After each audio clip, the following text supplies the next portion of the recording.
This video contains subject matter that may be offensive and disturbing to some people.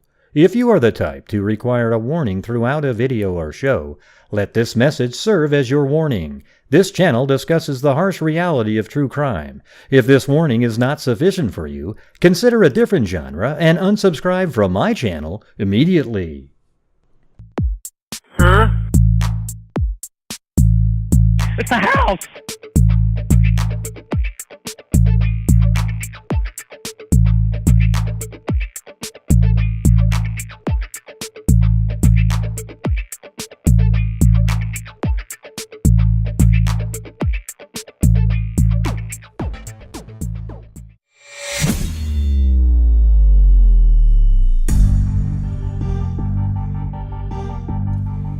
What's going on, freaks?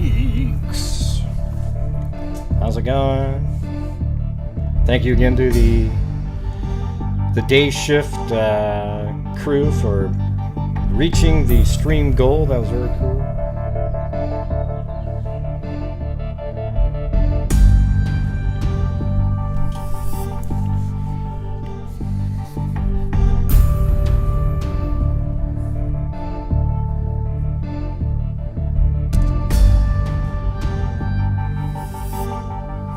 Oh yeah, didn't even know you watched the channel, April. Cool.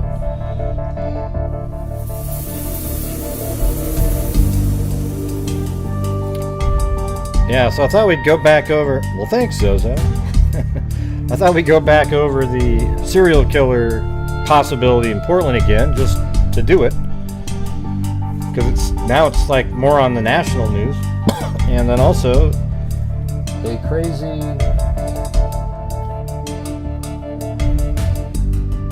Thanks, Elaine Talley. And then this woman who, let's see, what do you call it? She had a date on Match.com with a guy, and then she tried to hire a hitman to kill the guy's wife, I guess, so she could be with him. And so I have the, Ada sent me the, what do you call it? Probable cause almost, or something like that. But it's pretty crazy, so we'll go over that. Probably do that first. So, anyways, you guys can see at the top of the screen up there is the stream goal, and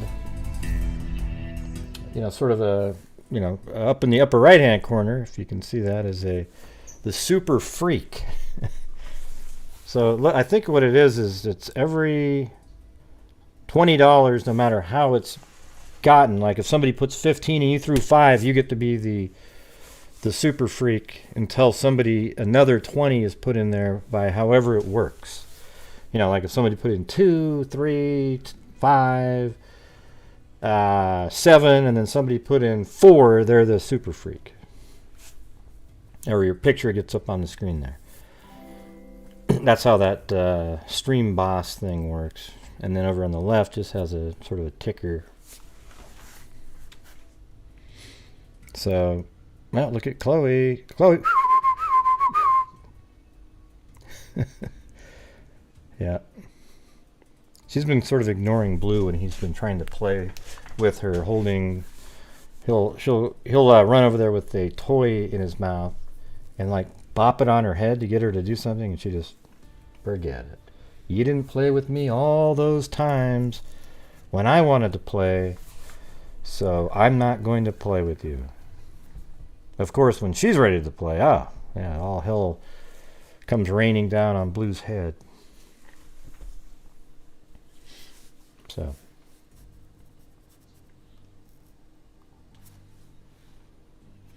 Thank you, Eugenie.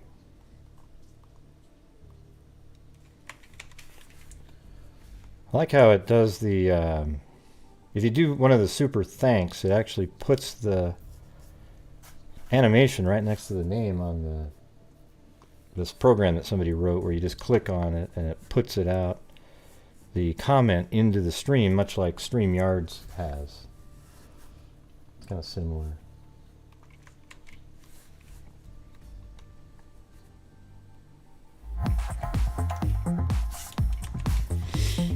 All right, so let's go over the crazy Match.com wacko. I'm doing it early because I want to spend some time with the stepkids later. So, can have dinner, things like that.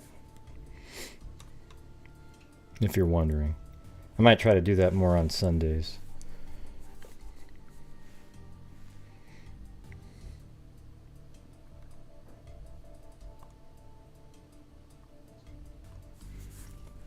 I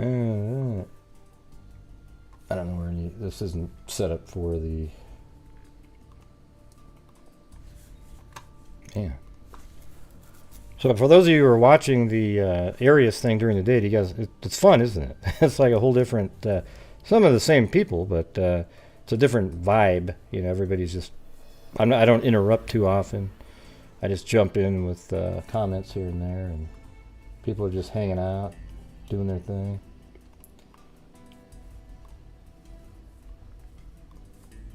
I'll have to find some other topic after that.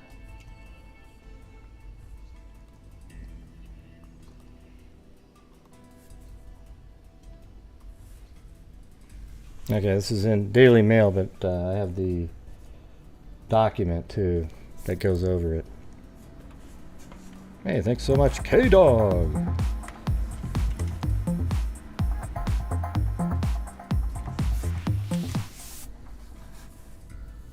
So appreciative of what you do every day, dude. Really impressive you have the energy to deal with all of this madness. Can't imagine how draining it is. It is a We little love bit. ya. Well, Like thank heart. you. It is a little bit draining, I have to be honest. But I'm able to do it, so why not? Okay, environmental officer tried to hire. So this lady's an environmental officer. Hey, wait, what was the other one of those? Like in the Delphi case, the environmental officer who Richard Allen went up to. I don't know what happened, but I think I cut my nose, so hopefully it doesn't bleed on stuff. Thanks, Traveling Teresa. Yeah, it's like a battle now between the two shows. It's pretty Day funny. crew rocks. Smiley face. Environmental officer tried to hire hitman to kill wife of man she met on Match.com using a website called Online Killer Market. Wouldn't that be a great place for, like, you know, the FBI to hang out? An environmental compliance specialist allegedly tried to hire a hitman to murder the wife of a man she had met on Match.com. Didn't she think, well, God, why would I want to marry this guy who's married while meeting me, and he'll probably be meeting somebody else while he's married to me? Thanks, Amber Maiden. Hey, appreciate it. Thank you. I agree with K-Dog. Thanks, Greg. And K-Dog said, Traveling Teresa said, day crew rocks. And K-Dog said, so appreciative of what you do every day, dude. Really impressive. You have the energy to deal with all this madness. Can't imagine how draining it is. Yeah, it's especially draining when you have, you know, you basically stalkers out there. You know, it's just absolutely crazy Looney Tune stuff. But you know, I'm just trying to ignore it. Just do my own thing. You know what I'm saying? So lately, I've been able to have a little bit more energy, more fun again. I agree with K-Dog, thanks, great. Let's see. Mackin stood up there, said, I saw a freaky guy today. Okay. And then down below said, just get the hell out of here. God, these people, I tell you what. And then they said, nobody appreciates my comment without money attached to it. Well, your comment doesn't mean anything. Did you ever think of that? I saw a freaky guy today. Boy, that's so interesting. Thank you. Thank you. All right, cool, Amber. Awesome. Nobody cared about your comment. That's why it didn't have a reply to it. Wow, really? What kind of freaky guy did you see? Oh, that's hilarious. I don't understand why Oregon authorities never made a beware announcement on Because they don't know what they're to beware of. That's why they haven't made an announcement. What are you trying to be aware of? Anyways, let me get back to this. What do you mean Portland, Oregon with a question mark? We already, this is one of those crazy chat nights already, man. This thing's turned into a crazy chat 2 minutes in. People can't spell the name right. They keep typing in things without the rest of the sentence, so nobody knows what the hell they're talking about. Portland, Oregon? Yeah, that's where the serial killer possibly is. We went over it the other night, but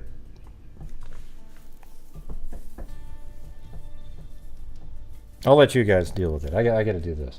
All right, let's do it again. Authorities were made aware of Sasser's alleged scheme in April when foreign law enforcement agency notified the Department of Homeland Security that Jennifer Wallace was the target of an assassination plot. So Jennifer Wallace was going to be assassinated, who's the wife of the Match.com date. All right, so, hey, thank you, Terry. The overseas agency had discovered messages between a user in the U.S. named Katri, who prosecutors claim is Sasser, and the administrator of the online killers market, according to the complaint. And this is the lady who hired the hit person. I mean, can you believe that? I mean, she just looks like a totally normal person.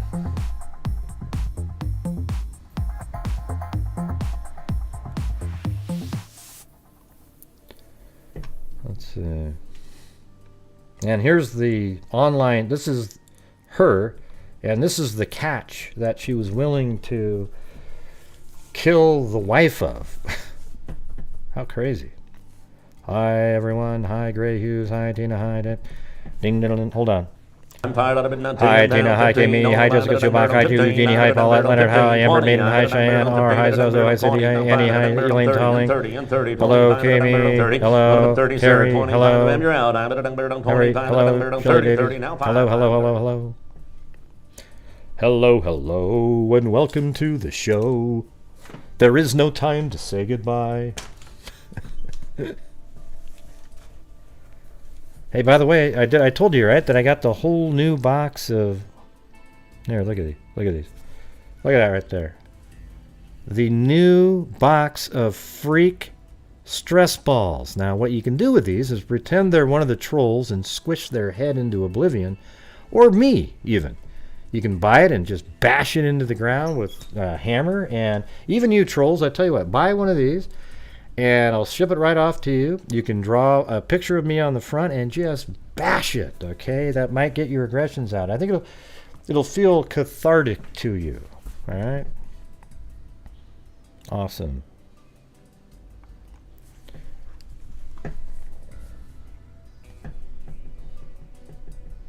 Well, they don't know if it is a serial killer. But there's 6 women. We'll go back over it again. It was kind of too new when I went over it. So now I think it's sort of been permeating through society at this point, and now it might be a good time just to kind of do it again. You know, and I want to do it again because I think I'm going to perhaps go out and film some of these crime scenes. You know, I can go do that. I got my Mavic Mini working again, and gonna get that sucker out there tomorrow, I think. So if I do the show tomorrow during the day, it might be one of the silent ones. But guess what, man? I guarantee you the daytime freaks are going to take care of it. I won't be gone the whole time, I don't think. But I think I'll try to go to like 1 or 2 spots tomorrow, maybe 2 the next day. I was also thinking of streaming live when I am doing it. Huh?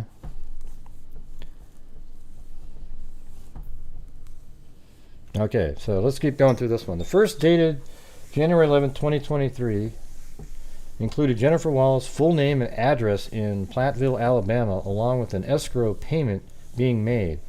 For the services, Sasser allegedly made payments totaling $9,750 in Bitcoin, an untraceable cryptocurrency. Alongside the transaction, Sasser had added description of how she wanted the murder executed and details about the Wallace's life. According to court documents, Sasser asked the site it needs to seem random or accident, or plant drugs do not want a long investigation. She recently moved in with her new husband. Wait, so she has a new husband? Or wait, so how did this work then? Did she kill him?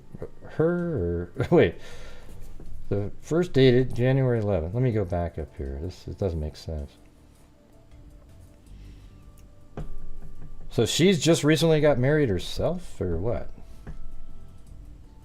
She recently moved in with her new husband. She works at home and in office in Birmingham.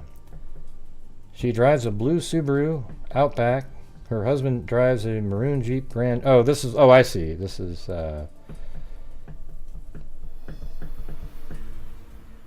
These are the things that she said here. Alongside the transaction, Sasser had added a description of how she wanted the murder executed and details about the Wallace's life. According to the court documents, Sasser asked the site, she wanted it to seem kind of random. And one of the things she said was she recently moved in with her new husband.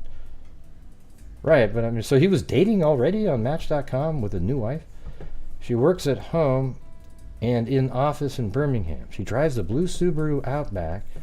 Her husband drives... See, this is creepy. This reminds me a little bit of these online people who talk about online, like, where you park in your driveway. See what I'm talking about? There's some really weird stalkers here.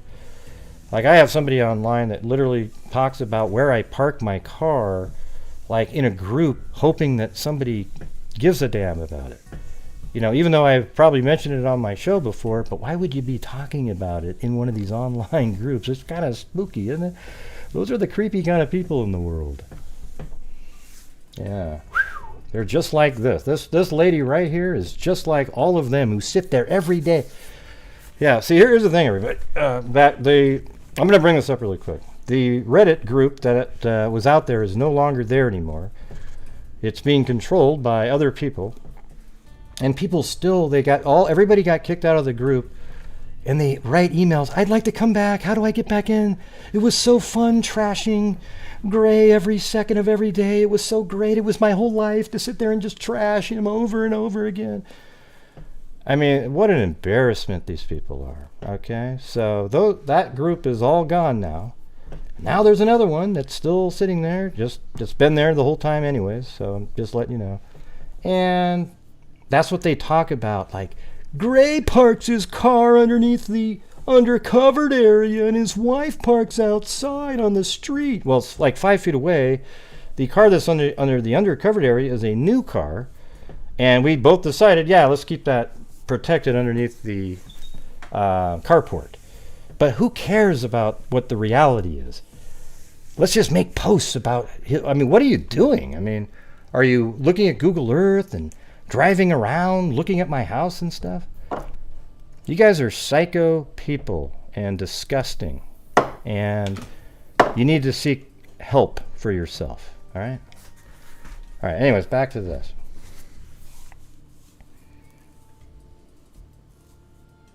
Yeah, one of the ex-mods felt so bad that they had to create the whole thing, and it's just such a sick person. That's all I can tell you. Doesn't matter what you tell her, how it's affecting anything.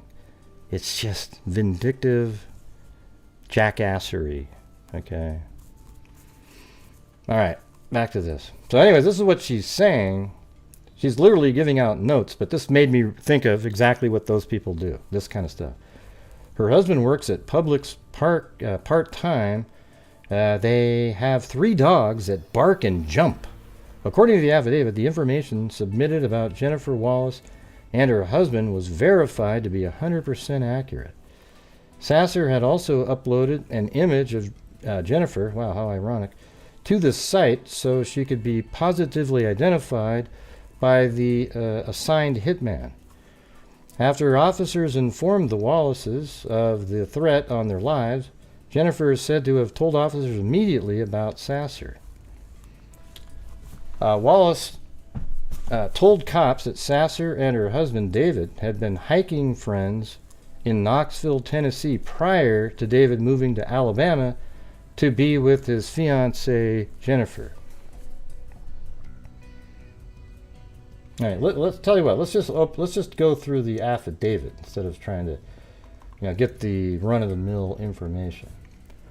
So here's the actual affidavit right here.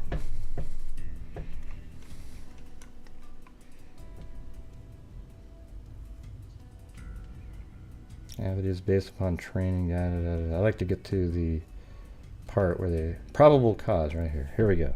You guys ready for this? These people exist. That's the problem. Yeah.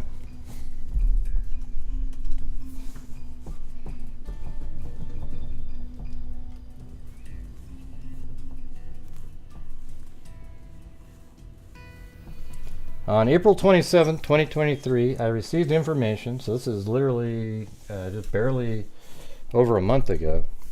I received information regarding a murder for hire plot to kill Jennifer. What do we got? We already have the names here. So it was Jennifer Wallace. Okay. Jennifer Wallace, Birmingham, received information from a foreign law enforcement agency that Jennifer Wallace's name, address, and photograph was named as a target for a murder for hire. The information provided to HSI contained messages between a user and site administrator of a dark web hosted site known as Online Killers Market. This website purports to offer hitman for hire type services as well as associated services at the would-be customer requests such as hacking, kidnapping, extortion, disfigurement by accident attack, and sexual violence. The website claims to have over 12,000 registered members from countries across the world. What I want to ask is, how are those allowed to exist again? It consists of a public forum whereby users are encouraged to openly and publicly ask any questions of either the administrator or the alleged hitman.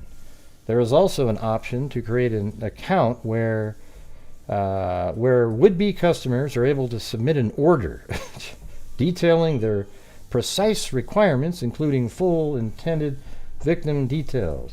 They then receive a quote for the job.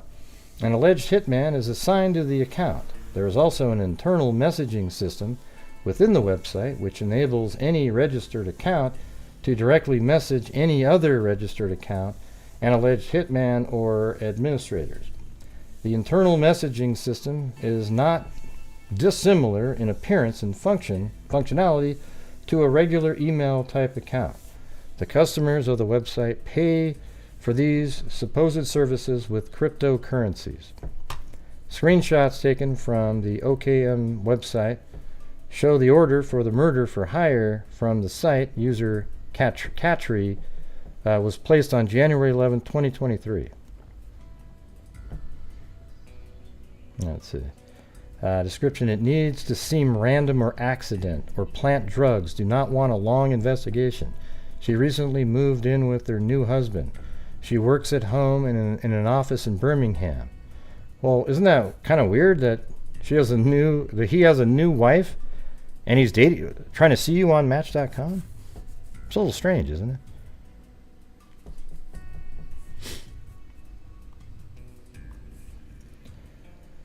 Let's see. Office in Birmingham. She works at Wide Orbit office address. And when she works in the office, she works later. She drives a blue Subaru Outback with Alabama license plate and has that. Her husband drives a maroon Jeep Grand Cherokee, Alabama license plate, and her husband works at Publix part-time. They have 3 dogs that bark and jump, but nice dogs. Jeez. And then status: payment submitted and secured in escrow.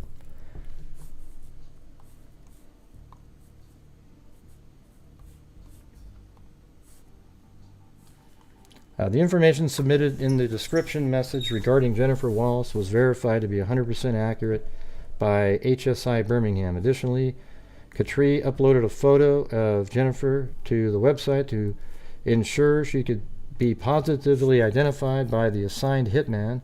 Although the initial murder order was submitted on January 11, 2023, Sasser had made contact earlier on the site and had already conducted an initial payment via a CoinHub Bitcoin ATM machine on December 31st, 2023. HSI Birmingham advised the Platteville, Alabama Police Department of the threat, and patrol was sent to monitor Jennifer's residence.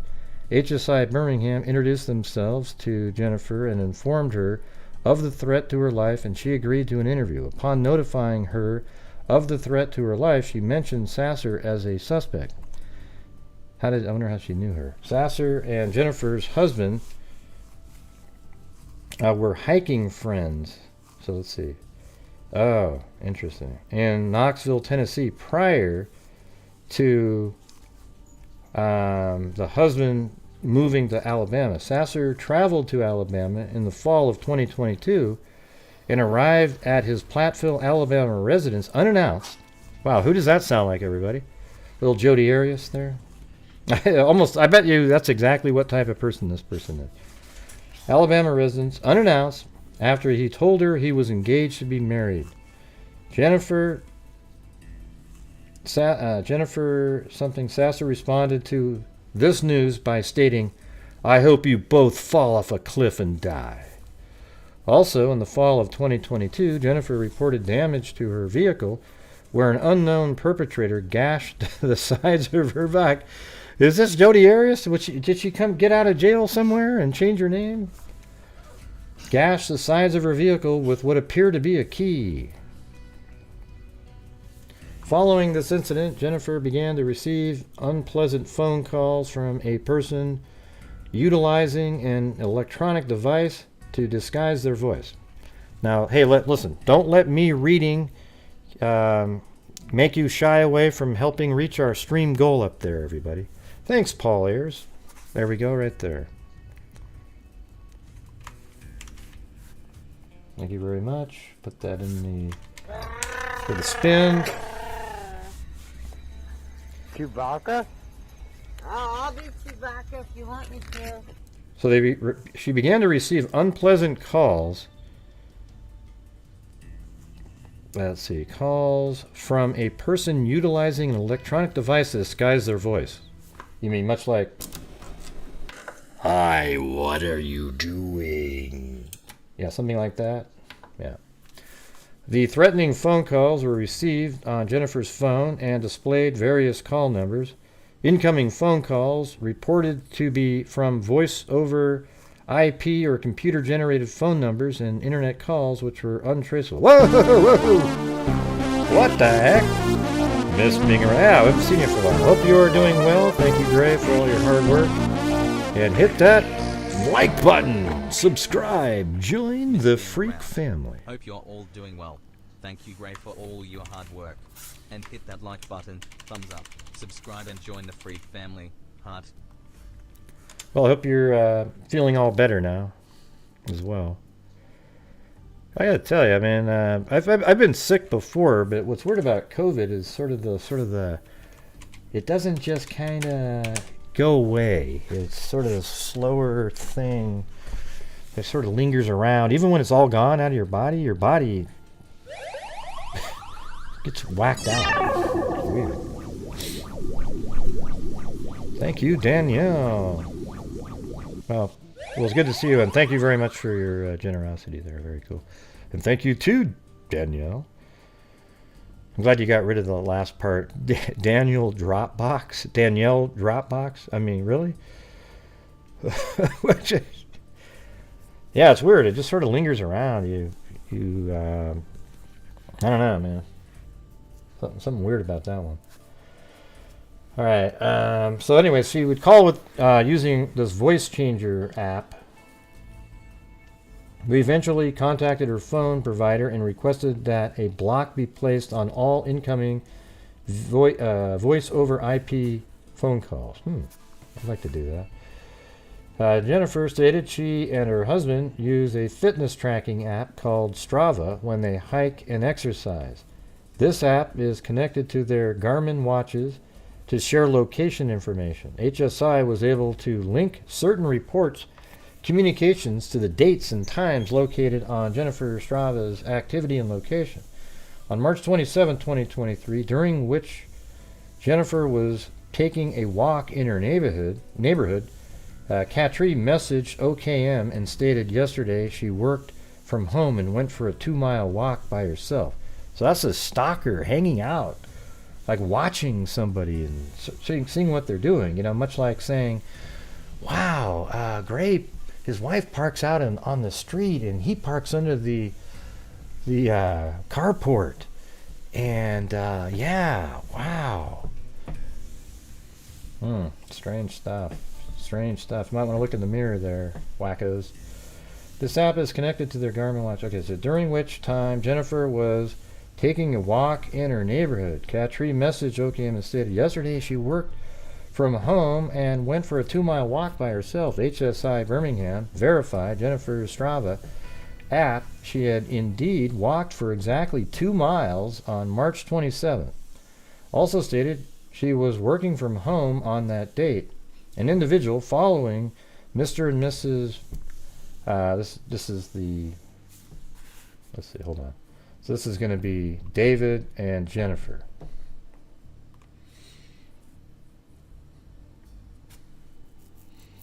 An individual following Mr. and Mrs. Wallace on the Strava app would also know if both were walking at the same time.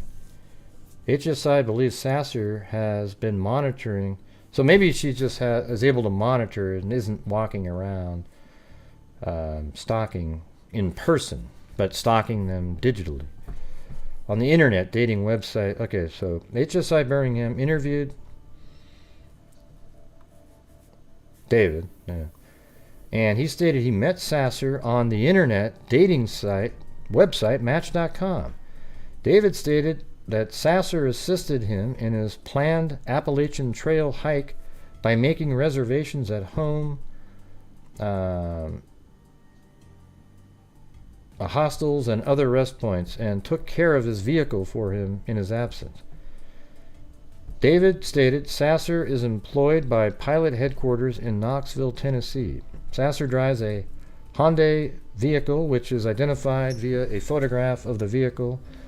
David provided a matching physical description of Sasser and identified Sasser in a photo known to him by HSI Birmingham. Phone toll analysis conducted of Sasser's cell phone indicated 3 phone calls were made from Sasser, so Sasser's the stalker wacko, to Jennifer's phone on November 7th, 2022, and 6 phone calls from Sasser to Jennifer's phone on November 14th, probably using that crazy voice.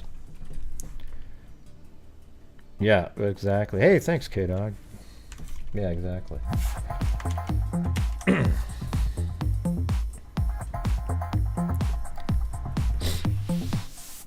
On November 9th and 14th. PSA for everyone here these days.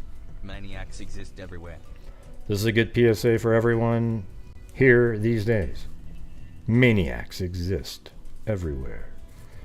On November 9th and 14th, 2022, license plate reader cameras captured Tennessee plate 777 blank within the immediate vicinity of Jennifer's workplace located in Hoover, Alabama. Parkway, and they're not giving the exact set. The vehicle is registered to Sasser, a 2020 Hyundai Santa Fe bearing vehicle identification number blank. This is the same vehicle she was driving when she unexpectedly visited David in the fall of 2022. HSI Birmingham showed David a photo of this vehicle, and he confirmed that it was Sasser's vehicle. HSI Knoxville observed this vehicle with matching license plate parked at pilot headquarters. Wow, I mean, this is creepy. Jesus. Now you guys know how I feel. OKM site user Katri and his site administrator had several back and forth messages regarding the murder for hire that continued from the initial order on January 11, 2023 until the most recent message on April 3, 2023 at 5:17 UTC. Several messages sent by Katri were inquiring the status of the job. Other messages between Katri and Katri is the same as she's the stalker, and OKM discuss additional payment of Bitcoin for the job. Pertinent messages from Katri to OKM, that's the website, demonstrating Katri's intent to have Jennifer murdered include, I have waited 2 months and 11 days and the job is not completed. 2 weeks ago you said it was been worked on and would be done in a week. The job is still not done. Does it need to be assigned to someone else? Will it be done? What is the delay, for God's sakes? When will it be done? Wow, we almost need to have like a dramatic reading of this thing. Hello, she is not aware. He just failed as he did not attempt it. He did not attempted it yet. He felt like is too risky for him to do it. Regards, admin. Yesterday, she worked from home and went for a 2-mile walk by herself. Assigned to another that can complete the job, for God's sakes. Hello, I have 2 other hitmen that I can assign on the job, but one wants 0 to dash 49 Bitcoin and the other wants 0.485. Which one should I assign? Regards, admin. Well, yeah, assign him the 0.485. So that's probably like $20-something thousand, right? Because doesn't that mean 0.48 of a Bitcoin that are now like 30,000? So maybe like 15, like $14,000. Bitcoin is a type of virtual currency circulated over the internet. Bitcoin are not issued by any government, bank, or company, but rather are controlled through computer software operating via a decentralized peer-to-peer network. Bitcoin is just one of many varieties of virtual currency. Bitcoin are sent to and received from Bitcoin addresses. A Bitcoin address is somewhat analogous to a bank account number, and it is represented as a 26 to 35 character long case-sensitive string of letters and numbers. Each Bitcoin address is controlled through the use of a unique corresponding private key. This key is the equivalent of a password or PIN and is necessary to access the funds associated with the Bitcoin. Now, I remember these stories where these guys had like hundreds of Bitcoins and they lost the passwords to them. Could you imagine? To acquire Bitcoin, a typical user purchases them from a virtual currency exchange. A virtual currency exchange is a business that allows customers to trade virtual currencies for other forms of value, such as conventional fiat money, US dollars, Russian rubles, etc. Exchanges can be, I just learned more about Bitcoin right here than I have in my entire life. Exchanges can be brick and mortar businesses, exchange traditional payment methods and virtual currencies.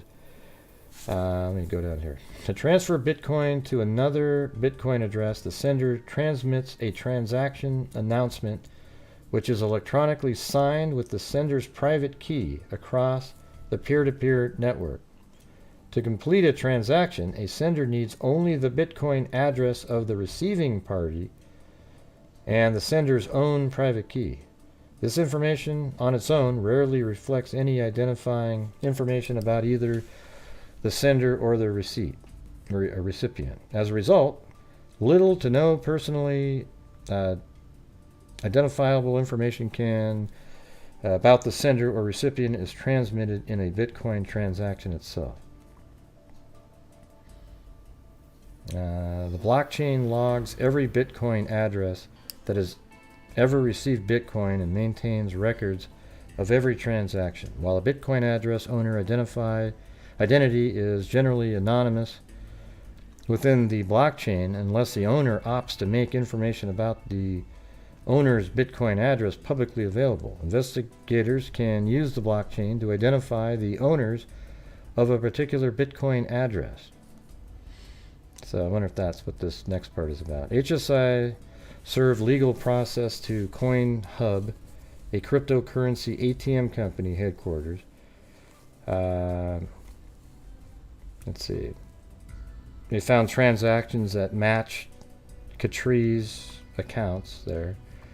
The subpoena returns show Melody Sasser purchased Bitcoin with cash on 4 occasions at the Bitcoin ATM located in Knoxville, Tennessee. On December 31st, 2022, at 11:42, she deposited $1,000 in cash into the ATM.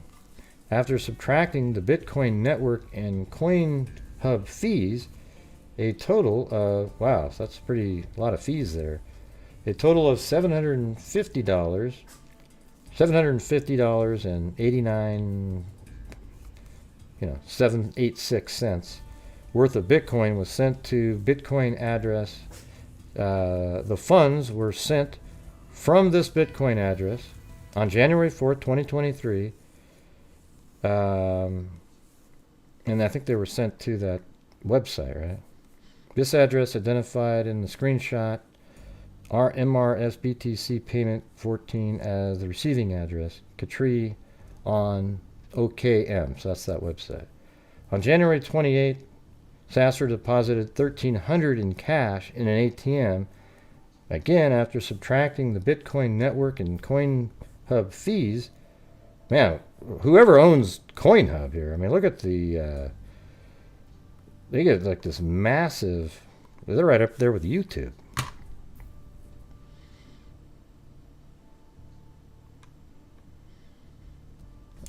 Let me see. Let me find some just regular shit again. In order to purchase Bitcoin at a crypto ATM, the user must already have a Bitcoin address.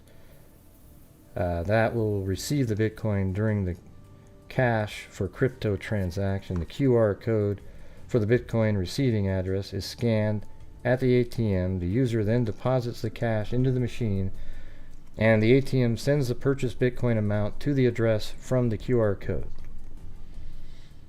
Prior to reaching out to HSI Knoxville, HSI Birmingham attempted to contact Sasser in an undercover capacity by directly messaging her phone number on the messaging application, WhatsApp. Sasser did not respond to the message. The CoinHub ATM captures photographs of each user during each transaction. The photographs assigned to the 4 transactions match Sasser's Tennessee driver's license picture and her open source Facebook profile picture. The Coinbase transaction site photographs the receiving Bitcoin wallets and addresses, and the CoinHub verification phone number links Sasser to OKM user Catri accordingly. I believe Sasser necessarily used a facility in interstate and foreign commerce, specifically the internet, to arrange for the murder of Jennifer Wallace, that's what I thought. Specifically, Sasser used the internet to arrange murders in exchange... Murders? What do you mean, murders? In exchange for money. Sasser further used the internet to provide the would-be killer, Jennifer Wallace's name, address, a description of her vehicle, a specific place where Jennifer would be found in exchange for Jennifer's murder. Sasser used the internet to transmit Bitcoin with an approximate total value of $9,750 on the dates outlined in this document. Based upon the information provided in this affidavit, I respectfully submit there is probable cause to establish that Melody Sasser attempted to hire a hitman to murder Jennifer Wallace in violation of Title 18, United States Code, Section 1958. I think hiring a hitman like that is attempted murder. It just means the bullet didn't hit the person, right? Her intent is exactly the same as anybody else. So anyways, wow, that's a crazy one there, you guys. That I mean, does she even look anything like somebody that would do that? I mean, that's crazy. A wolf in sheep's clothing. Yeah.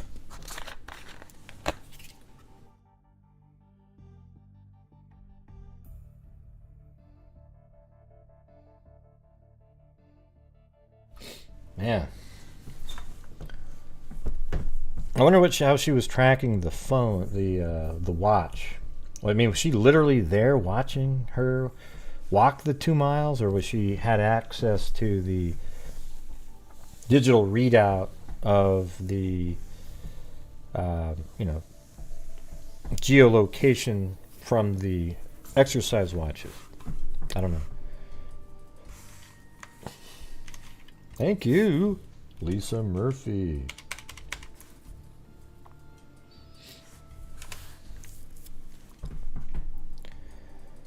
Okay. You guys have any thoughts on this? I mean, there she is. Psycho. Can you say psycho?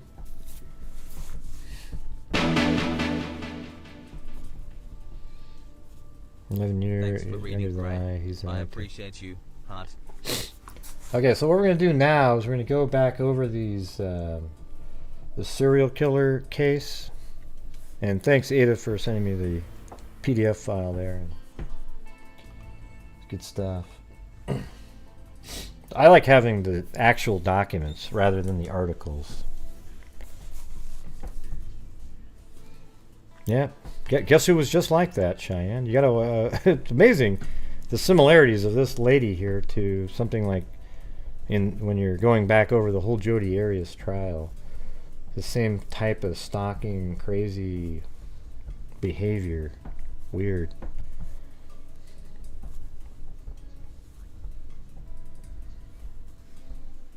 Yeah, well, I agree with that, Lena. So I'm totally anti-cryptocurrency. I just think it's just something invented. Hey, but I mean, it's worth money, I guess, but it's just sort of a strange, I don't know. It doesn't make sense to me, I guess. Oh yeah, she can sing "Oh Holy Night." You got that. Oh holy night, the stars are bright. Yeah, well, she sings it better than that. And thanks everybody for your super chats and everything. We're almost at the goal, anyways. Not bad, not bad. All right, here we go. We're just gonna go back over these again, and here's what I need help with. I have the general locations, but if there's any photographs other than the Kristen Smith case of crime scene tape and analysts at any of the other places, I think that'd be great. I don't have any of that information.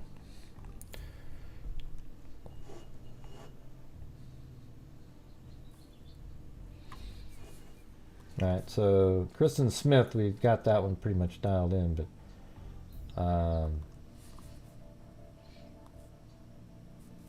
yeah. Let me see. Maybe I'll just go to the later portions of that.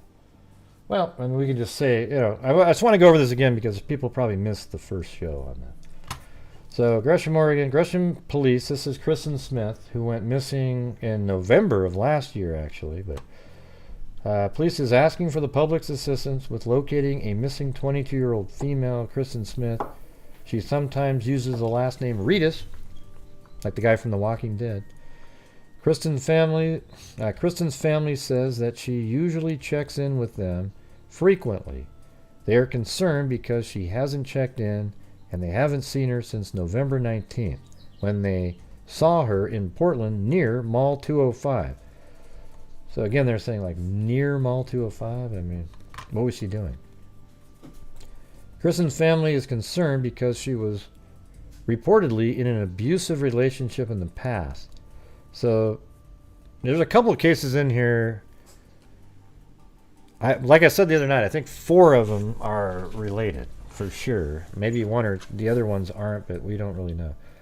They are concerned that she is being prevented from contacting her family. That was their theory that they had. All right. Then the next day, probably something similar here. This one's January 4th, so a little bit later. Authorities in Gresham, Oregon are looking for Kristen Reedus, a.k.a. Kristen Smith, a 22-year-old woman who hasn't been seen in nearly 3 months. Reports aren't exactly clarifying why it took so long to report the Oregon woman missing, but her loved ones have expressed worry about her after going so long without contact. According to KPTV News, Kristen Reedus, who also uses the name Kristen Smith, was last in contact with her family around November 19, 2022. At the time, she was reportedly at Mall 205, not near it, a shopping mall in Portland. Nobody has seen her seen or heard from her since that day, which has them worried. They say Kristen never goes long without communicating with them, which means the lengthy pause in contact is out of character for the missing woman. Hey, by the way, let me put the... Do I have it on this one? The numbers? Hold on.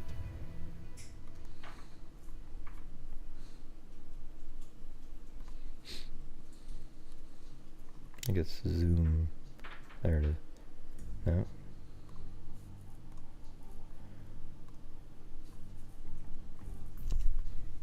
Oops, that wasn't right.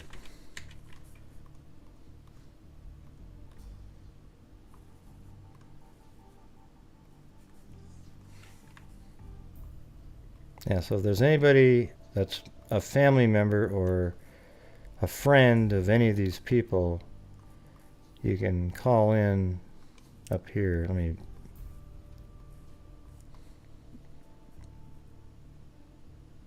Yeah, like that. Alright, there you go. Her family is concerned about her primarily because they claim that she was in an abusive relationship in the past. So it was in the past. This comment indicates that they fear for her safety due to this due to this former romantic partner. If their fears are accurate at all, then this missing woman is likely to be in grave danger. So this is kind of an opinion type article that had a little bit more information. Then, let's see. On Fox tonight, more than 2 months after she went missing in Southeast Portland, family members of a Gresham woman. Melissa Smith says Kristen was last seen here near Mall 205. Take a look at this flyer they've posted around parts of Portland. Melissa says she likes to wear different wigs, so she may not look exactly like... Yeah, so it makes you wonder, what was she involved with? Wigs, walking around, near Mall 205? I don't know. I mean, I'm not trying... all I can say is it seems like there's a similarity in some of these articles and the way they're written, going out of their way to not specifically say certain things, but they say things like, they're seen hanging around, or they spend time in these areas, and that's sort of, code for often times. So I hope it doesn't offend anybody, but like if you're a sex worker or doing drugs or something else, they use specific wording, all right? So, but I don't have any knowledge of any of these people other than the articles that say that these people have been involved in those types of activities, specifically drugs. But I'm just saying, when you read wording like that, it just makes you think that. The photo on this flyer, but she has a tattoo of a red butterfly on her right hand. It is quite like a piece of you is missing. Each day that passes and Melissa and... Looks like somebody might have called in over here. Hello, 208. Hi. Hello. This is Kelly. Kelly, and are you related to one of these people, or? I am friends with one of the sisters of the victim, And which victim? Joanna. Let's see. So it was. Let me go up here. She was the one that was found in Washington behind the barn. Oh yeah, I thought that was. Oh yeah, I had the wrong folder open. Yeah, Joanna Speaks. So I've been communicating with you on.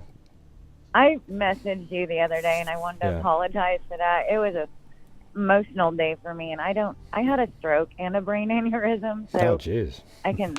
It's hard to type sometimes, and I don't make sense, and I apologize for that. Oh, I don't remember it not making sense, but well, what do you what's going on here? What do you think?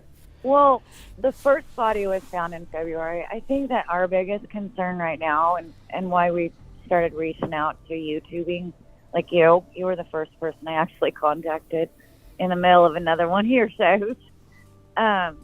We just need the media in here because, and this has been going on. They've got, I don't think that the one woman who's not identified, I don't think anybody believes that one's related. They found her in a tent. They believe it was a drug overdose. That's what I think too. I don't even add that one in that there. one's not. Yeah. So there is 5 women so far. There is one woman that hasn't. She's missing. Her name's Jennifer Hansen. Mm-hmm. Her family hasn't been able to get a hold of her for the last few weeks, but it wasn't until Oregon Live did their very first, letting the people know that the family even made a police report. They didn't even know there was something to be concerned about. And to me, that's concerning. Yeah. Well, it doesn't seem like. Yeah, I don't know who put them all together. I mean, were you guys the ones that said, "Hey, wow, look at it"? these? Was yeah. it? I was wondering because that they've been. Yeah. They were getting on Facebook and putting up missing. We haven't been able to find her. Nobody's talked to her because she contacted her dad. I believe it was in March. I have a bad memory, so don't take my dates aren't always correct. I just want to put that out there. And then they noticed there was another body that was found. They did report the bodies, but they were like, 2-minute. Hey, we found this. Like it was completely unrelated. But when you've got these many people showing up, and I don't know if people realize this, what they're saying is 100-mile radius. It's really a very small area. Yeah, no, I showed it on the screen. I live in Portland, so the thing is I usually I usually cover cases all around the country, very rarely in my area, but then all of a sudden this popped up, so I think I'm going to be going out to these locations. I'm trying to get the really accurate locations. You're, what did you say you were? I'm in Portland also. I live in downtown. But you're a friend of of Ariel, the stepsister and sister of Joanna, and they've done a lot of work. You got to give them credit. I mean, these girls are amazing. What they've done. If it wasn't for them, you wouldn't be talking about this today, I don't think. Mm-hmm. But you said like Joanna is who you're talking about, right? I believe, again, my memory. I'm sorry. Well, it's okay. It's okay. I believe that was their sister's name. Yes. Yeah. So Joanna and so that one's pretty simple. And Robin. Robin is the other sister. Okay. They were on Coin. I think they did a couple of nights ago. Mm-hmm. They were on the news. They did do an interview, and she did tell me that. And I'm getting this information from them. Most of the girls were homeless or couch surfing. Most of them did have addiction problems. So it wasn't really unusual for some of the families to not hear from them for quite a while. Yeah, it seems like most. I don't know, about the sex worker part of it, but it seems I don't know if that's part of this. Yeah, who knows? I don't know anything about that. But if there's drug, it seems like almost all of them have some drug issue there. What do you is that true? They do, and they were all either what Ariel said couch surfing, which I guess that means they're just going from friend to friend or something. Mm-hmm. But it doesn't make it any less important. Well, no. You know? Well, yeah. I mean, we don't. You don't even have to say that on this show. We don't talk like that. I cover cases of, I feel like sex workers that would are. have been other Yeah, I know what you're saying. people, maybe the police would have said something before now. I just don't understand. No, I think you're feel you're probably 100% right. I mean, we talk about often here how the people who do drugs or sex workers or people in sort of marginalized society don't really get covered the same. Now, if these were all 5 of these girls were 19 or 20-year-old college students that went missing, this would be like covered so tremendously on the news that your phone wouldn't stop ringing. Okay, but because it's like, oh, okay, so some of they do drugs. Okay, forget it. Look there's still a psycho out there. There's still a psycho out there killing people. That's all I care about. And he's going to graduate. It is going to be somebody's college student soon. Yeah, you never know. This is Oregon. You know that. There's also my daughters. I have a 32-year-old and a 27-year-old who go up to Foster Lake and go to Multnomah Falls and do the trails. They knew nothing about this. Nothing. Mm-hmm. And that's scary. Yeah, no, it's one of the other things I think is interesting is it seems like there was a southeast Portland connection a little bit. That side of the river. So you have this side. One of them was hung out downtown a little bit, but was found on, I believe, the other side. But it's strange how a lot of them are on the southeast side of town. Gladstone, But you Gresham. got to think too. Honestly, where they're being killed and where their bodies are being dumped are 2 different places. So you really don't know where, based on where they're being dumped, where they were actually picked up. We don't know that. Yeah. Well, the one thing is I like to map everything out. So the other night when we were doing it, you can see there's this, like the 205 mall is very close to where Ashley Reel was last seen and where she lives. So the 205 mall is literally, 1.5 miles from where Ashley Reel was last seen. And let's see, then I can't remember which bodies or which that I have listed on the screen here, but one of them, I think Ashley Reel was found near the Native American found, but when I zoomed in, I had the exact same thought, because look what I did on the screen, everybody. I zoomed in, and there's this homeless camp on the corner here, and I was thinking, okay, well, it's more likely that's a drug-associated one, where they all might be.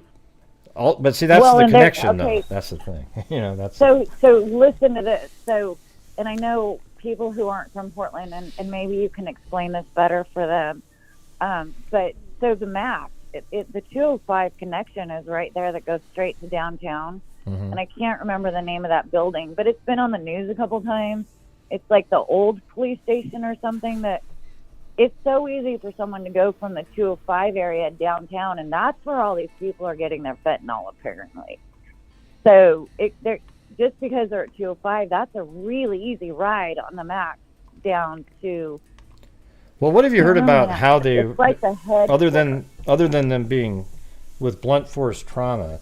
Have you heard any, the way in which any of the other people have been killed, or do you think it's drug related? What I do know is that the medical examiner actually did the autopsy on Joanna before they even notified the family.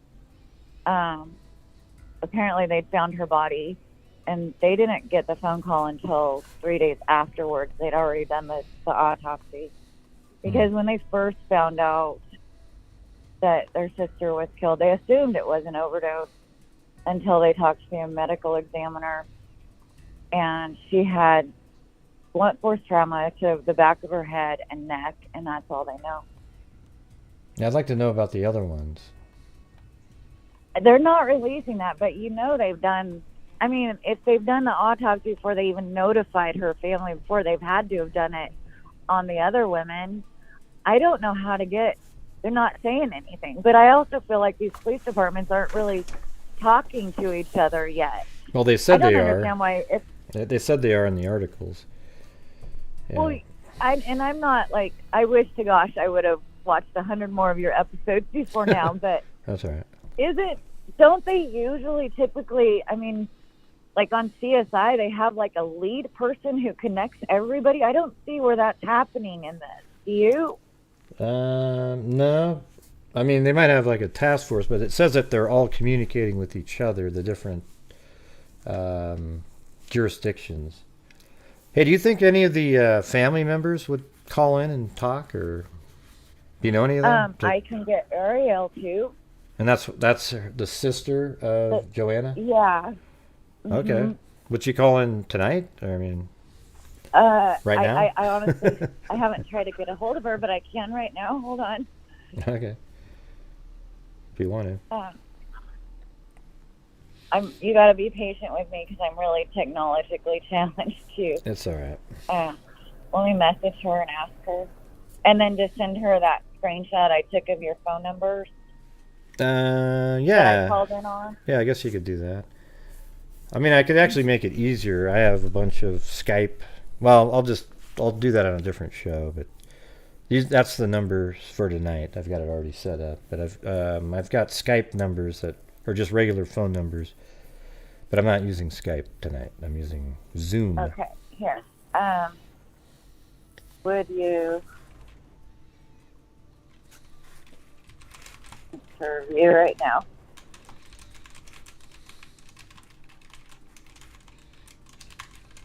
I don't know. Let's see if I can't get a hold of her this moment, because she is taking care of a bunch of kids and she's a nursing student. Oh yeah, that's right. And she's married and has a major life, so I don't know if she'll instantly reply. Oh, okay. Well,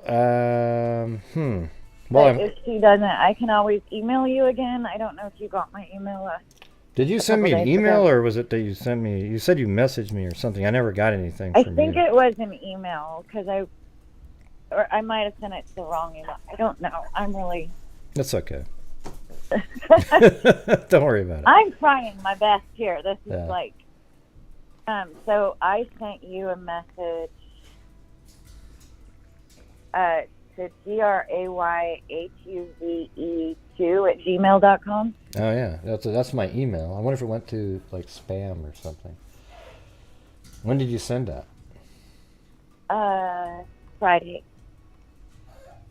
There was the day we were calling everybody trying to get this in the news. I'll have to go look through those. I don't remember getting one from you, but definitely we'll check it out. Let's see. So do you have anything else you want to add? I'm just going to keep going through No, these. I don't. I'm sorry, but I will, if I get a hold of her, send you another email with her number, maybe. Well, And are you call guys her. in contact with the other families though? Like, you guys should I don't make know a place the where other you're all. families. Yeah. Well, you guys. She is in contact with the other families. I'm not. Okay. All right. Well, it'd be great if you could somehow get me in contact with her, because I'd like to figure out a way to, get them all on, put our heads together, and see what the hell's going on. She's also in contact with Jennifer Hansen's family. She's the girl that's been missing for the last 2 weeks. I think I just saw that post. Like, blonde. She's a blonde girl. I honestly don't remember. Okay. But she's been talking to them, and they filed a police report. But they didn't even know there was a thing going on. And that's what blows my mind. That's what people need to realize. Portland's been they let the public down by they could have saved a life maybe by saying, hey, you know what, this is a little weird. Maybe people should be aware. 2 months ago, that would have happened. It could have saved somebody. That's my opinion. But I'll let you go now. Thank you. Well, no, And I I'll appreciate email calling you in. her number. Yeah, that'd be As soon great. as she tells me I can. Okay, great. Thank you very bye-bye. much. Thank you. Bye-bye.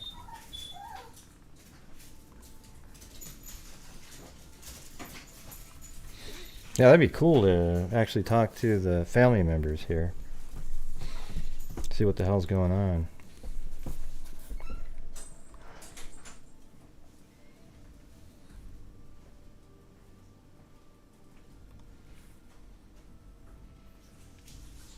me see if I can find that one really quick. I just saw it earlier today.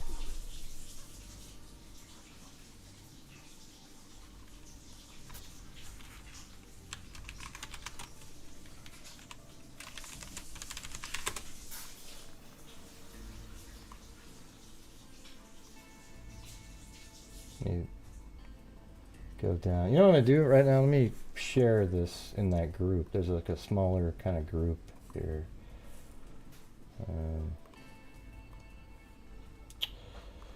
Oh boy.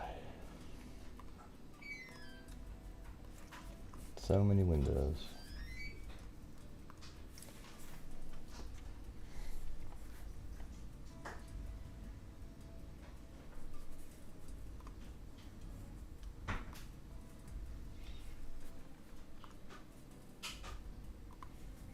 Copy.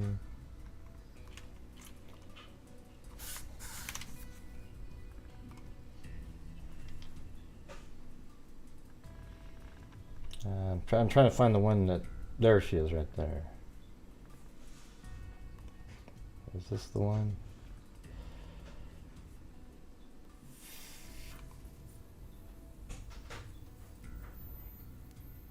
Well, this is Kaylee Wheelis. That's a different person. Hasn't been heard. She's like 8 months pregnant, I think. So I don't know if this one's related or not, but she's missing. So that wasn't the one. I thought that was her.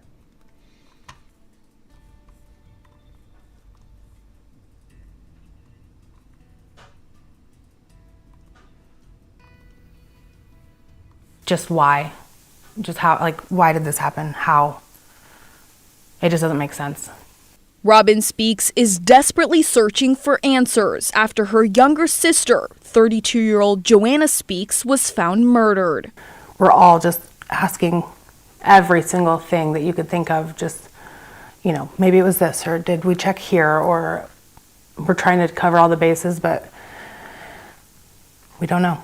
Stepsister Ariel Hamby says the family has so many questions. The cause of death was blunt force trauma to the head and neck, and that's all we know.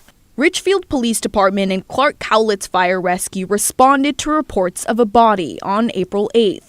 Authorities say located on a property off South 5th Street and 78th Place, about 1 mile off I-5. Though detectives say it doesn't appear that's where Joanna was killed. And according to the Clark County Sheriff's Office, there are indications that Joanna Speaks' body was moved to near this abandoned property.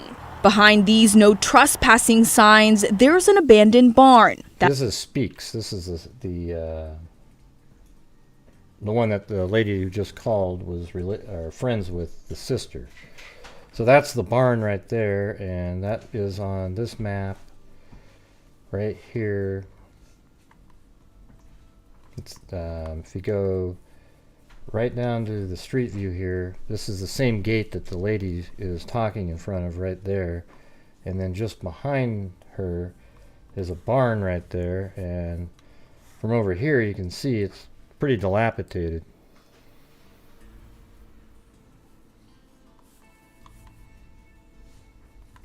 Yeah, right over there.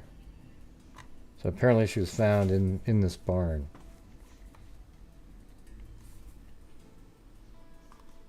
But let's get back to Kristen Smith really fast. So Kristen Smith was the first one. Family is She was the one that was at Mall 205. after the remains of their missing loved However, her body was found on May 25th. one were found in southeast Portland. Well, the discovery came in February, but today investigators confirmed that they are. Well, I guess they found the body way back in February, only 3 months after she went missing. But they were identified, or let's see, the public was made aware that she was identified today.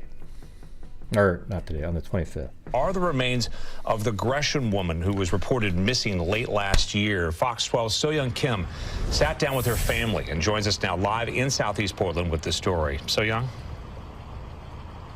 Pete, Nora, we're here on Southeast Deerdorf Road, where authorities say the remains were found in this wooded area nearby. The family tells me this isn't the update they were praying for, and now they want answers. Kristen loved the parks, the outdoors. Kristen Smith's family says they'll always remember her contagious smile. Her family Southeast Deerdorf Road and Flavel Street on February 19th. Now authorities have confirmed the remains belong to Kristen. I think of her every moment of every day. And her fears. Remember, the animals Kristen, but they say closure. Yeah, so she was found, let's see, Kristen Smith, there it is. We got the right spot. Remember, this is the one where there was a crack on the ground in the images, and God, what the hell? And we were able to figure out where it was. I think the killer, or whoever dumped her body, put her body, parked right there, and then probably dumped her down the side of that bank right there, because the rest of it's a road all the way around, but there's a nice little pull out here, and it looked like they were blocking off the road right at this spot where, let's see, the other day when we were doing it, it was this image right here. That crack is on the ground, that sign is up here, and they were blocking it off, so I'm assuming that there's no way you could dump a body. I mean, you could, but it's kind of dumb over here. So this is a really simple place to pull out in the middle of the night and do that, right?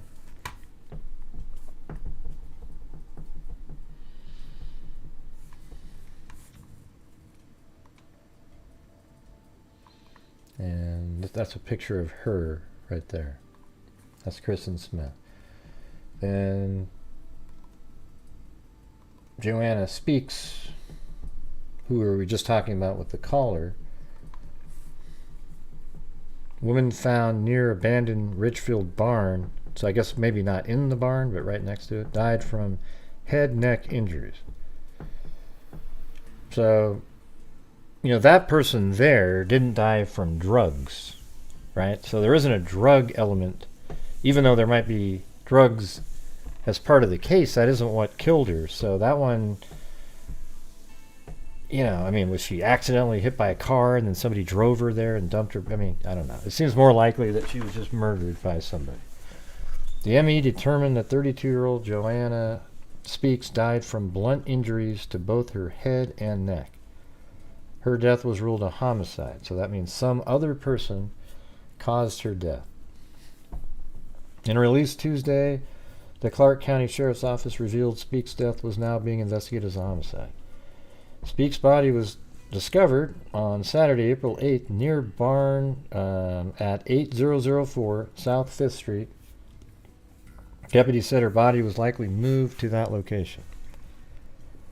Speaks' family tells Coin 6 that her children have been living with other family members for some time, and I wonder if that's what the last caller was just talking about. Like, she's really busy because, you know, she's taking care of even this woman's kids. So when you think about that, like, what scenarios are people in when that happens? Usually drugs or some other things, right? Just why? Just how, like...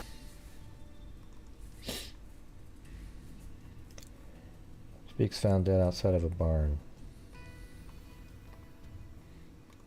Let's see. The remains of a missing Oregon mom were discovered outside of a barn in a remote area of Washington State. And I don't know if you'd call that remote, you know. This is in the woods. This isn't the spot that we're talking about, but I mean, look how it's not really... that part isn't remote, and this one doesn't seem incredibly remote either. I mean, there's an entire Family Dollar distribution center right there, and that's the barn. I mean, maybe people consider Oregon just by itself remote. I don't know. But thanks, your gypsy. Hey, we're almost there, everybody. We're almost there.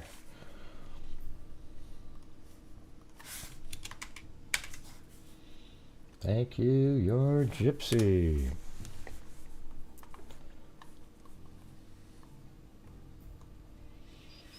Okay, so now we'll move on to the third case, which was Charity Perry. So her original story is Longview woman found dead near Ainsworth State Park. So it's not really near Ainsworth. I mean, it's kind of near there, but it's not really, because the later on, the descriptions are different. This lady right here, woman found dead near Ainsworth State Park. Authorities are investigating a suspicious death after a woman's body was found near Ainsworth State Park in East Multnomah County. The Multnomah County Sheriff's Office says the body of Charity Lynn Perry, a Longview, Washington resident, was found on Monday just after 1:30 p.m. in a culvert near East Historic Columbia River Highway and Northeast Tumult Road. So that's right over here. So you have one of the bodies later on was found here. These are the ones that are way outside. Bridget, Charity, and I have the wrong name on this one. No, that's where she lives, sorry. So that's kind of interesting too, right? That Charity lives north of where Joanna Speaks was found in Washington. But all of them hang out right around in this area. Every one of them. The last known area Perry was known to frequent was at the beginning of March in downtown Portland around Southwest Washington Street and Southwest 4th Avenue, according to the Sheriff's Office. No other details about the investigation were immediately available. But that place is known for drugs, that spot downtown, which is really just ridiculous at this point. Because that's right downtown Portland, but our mayor doesn't give two shits, okay? So, I mean, look at that. Right downtown Portland, right there.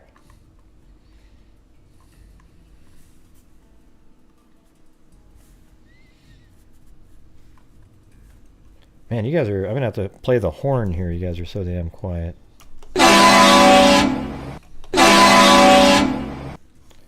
Wow.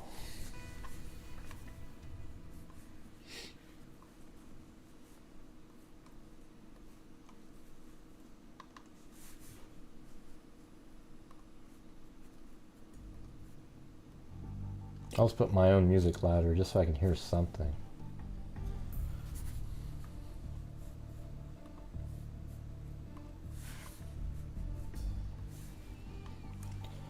Woman found dead near Ainsworth State Park. The Multnomah County Sheriff's Office is investigating a suspicious death after finding a Longview woman near Ainsworth State Park. The body of Charity Lynn Perry was discovered shortly after 1:30 p.m. on Monday. This is back on April 24th. In a culvert near East Historic Columbia River Highway, Northeast Tumult Road. Oh, Northeast Tumult Road. Where the hell's that?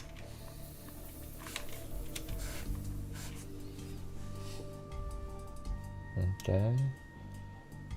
So that is the road, right? So it's called Northeast. Yeah, the whole road's Northeast Tumult, and it ends right there.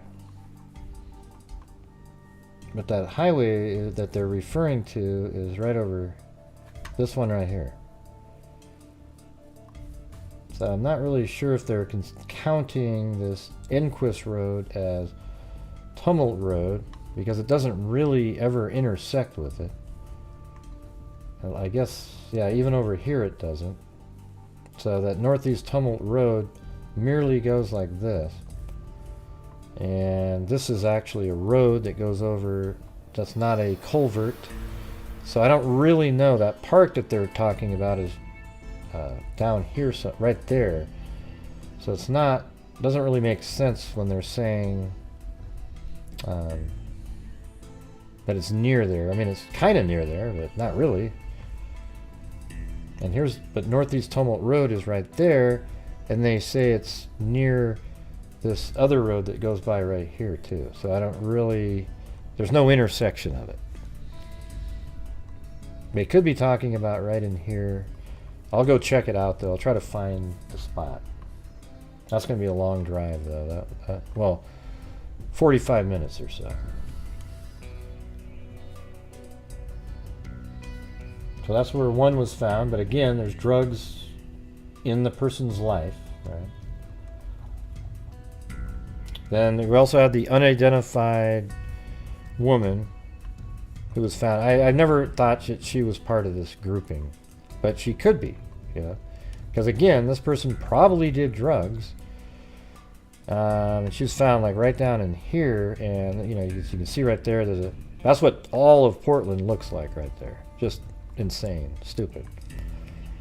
And she's found right down in this area,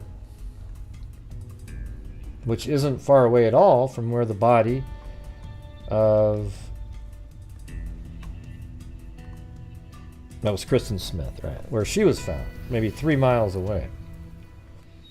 And then I think this is interesting here, you know, the Mall 205 was a location where Kristen Smith hung out. I guess you could look at it like Kristen Smith hung out here, Ashley Reel hang out there, Kristen Smith is found right here, and then Ashley Rial is found down there. I wonder if that would be useful to do something like that.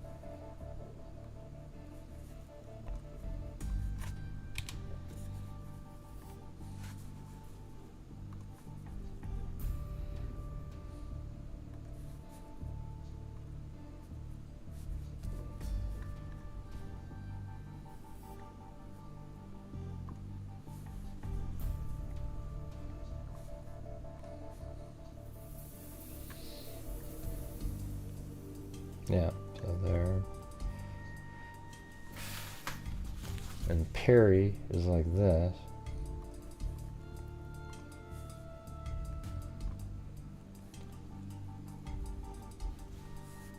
Oops.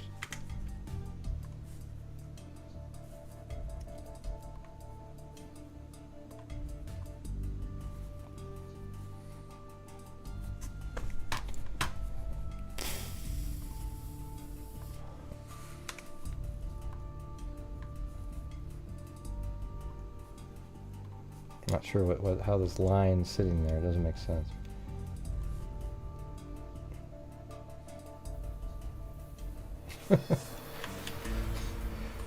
Jesus.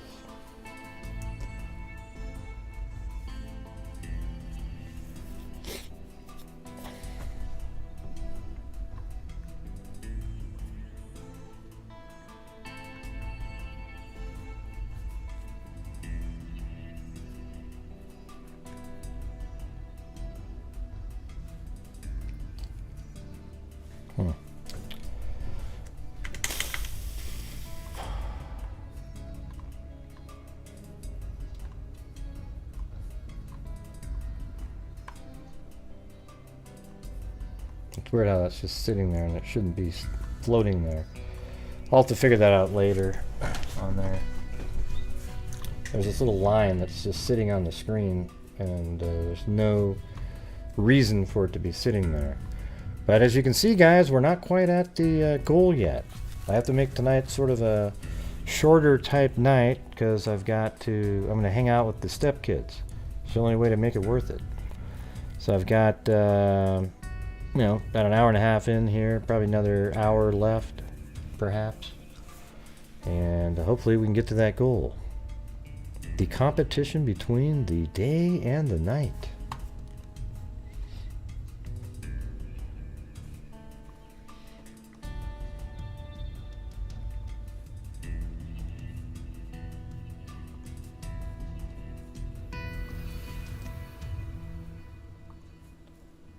That's what I want right there.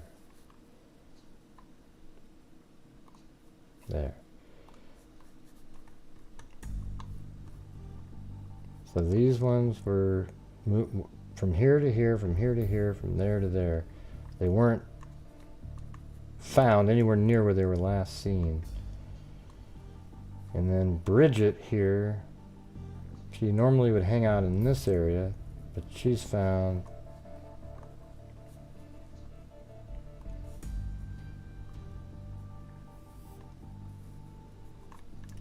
in this county down here, like that.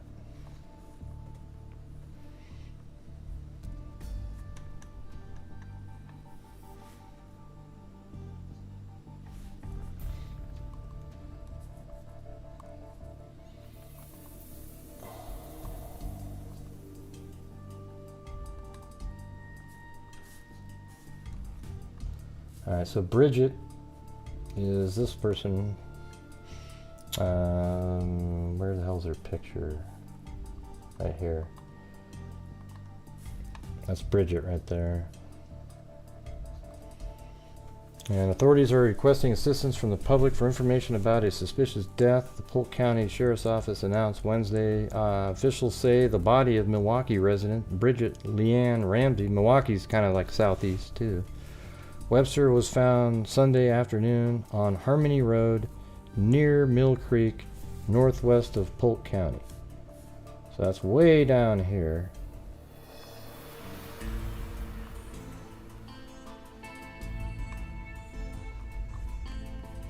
And the only spot that this is Harmony Road, and here's Mill Creek, goes underneath it.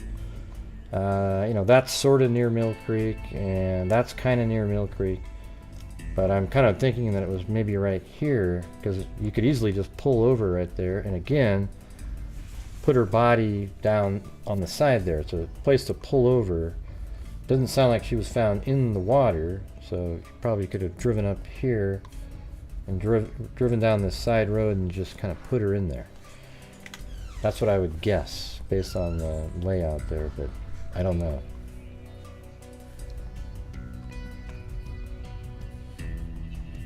According to the sheriff's office, Webster was known to frequent Portland and Oregon City. See, when you say frequent, see, that also sounds like drugs, you know.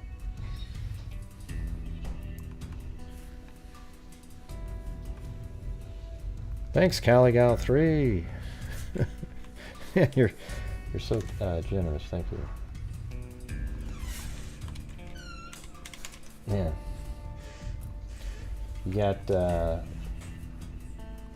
90 people watching during the day and 300 at night, and it's Harvard. How's that happen?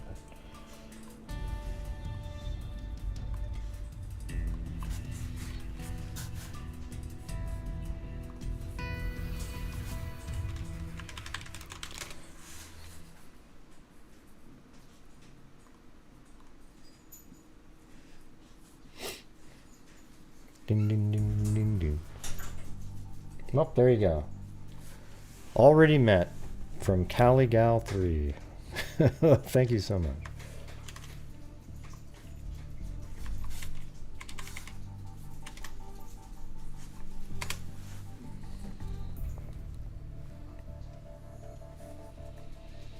The latest location that Webster was known to frequent was the Portland metropolitan area.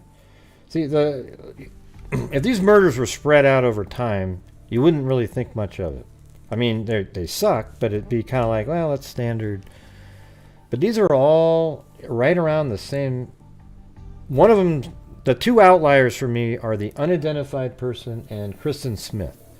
The other four, if you got rid of, I mean, Kristen Smith's could be something else, but it was also November.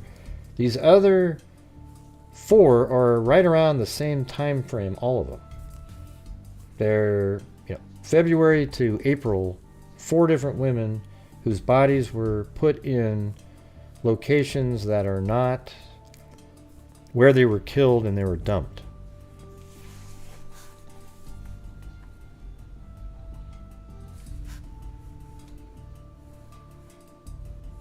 I don't think there's anything about their looks or appearance.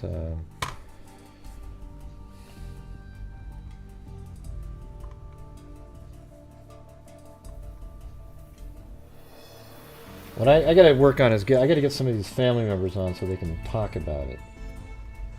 I was hoping they'd just call in randomly, but doesn't look like it.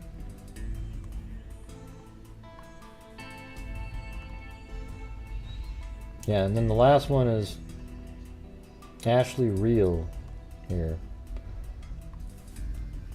She's apparently they say she's Hispanic. I mean, that picture she does look like that. This one is hard to tell. Now, she was found in the 29,000 block of Southeast Judd Road between the end of March and the beginning of May. But she was found just recently in May. But she went missing back in, I think, March-ish. Yeah, remains were located May 7th. This is the case that sort of, got people talking about it more. Specifically, I think the family probably said, hey, there's these are like 5 or 6 people that have been murdered.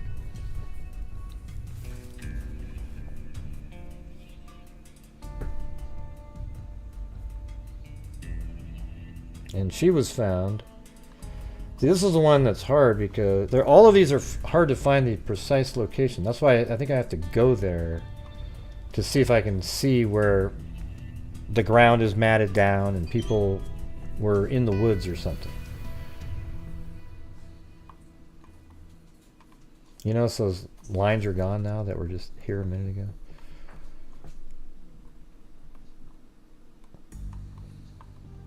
Yeah, so she was found. Ashley Rial was found. It said that a person in so it's 89,000 block of Judd Van, so let's go, 29,000, there it is. So it's right here, right? Those 2 ponds we were talking about yesterday are right there, but if you go to 30,000,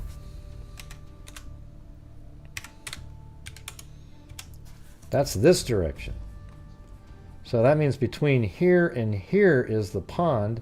So now I'm thinking it's this pond over here that the person was going to sneak through the woods and go fishing at, and came across her body maybe in this ravine or something as they walked down.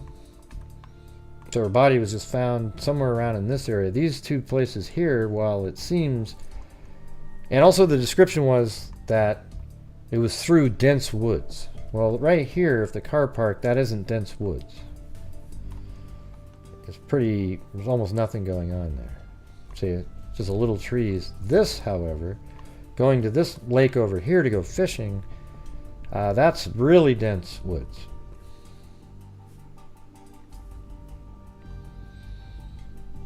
And so you could see a car maybe in the middle of the night pulling up to a side road.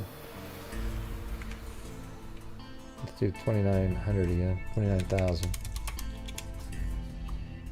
that's right there. So that means it could start anywhere from here to the right. So how about right there? It looks like there's a little pull off. You could pull into there and then go off that direction. And maybe that's where the person who went fishing went. They pulled up to their car, hop over the fence, and they make their way down various trails. Don't really know. If we keep going this way, off to the left is where I would think she was put, so it doesn't look too inviting to park in many other places.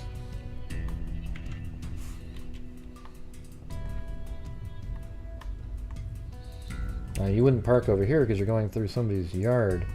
So I would say right in this area, and then maybe that's the lake the person was going to go hike to go fishing. And that's only a 1/4 mile anyway, so yeah, that's not very far at all. So that's what I'm going to guess. I'm putting her right there. Alright, so what are your guys' thoughts now? It does seem like there's a pattern where 4 or 5 of them are put into the woods. Their bodies are dumped.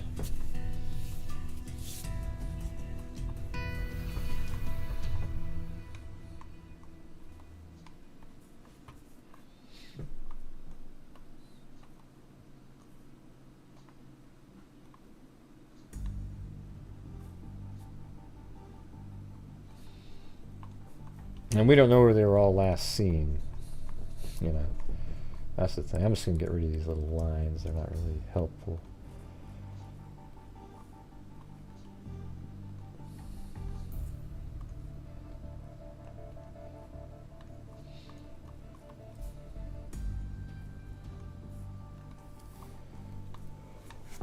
Let's see. There is a killer on the loose. Yeah, well, there's 6 murder. I'm going to say...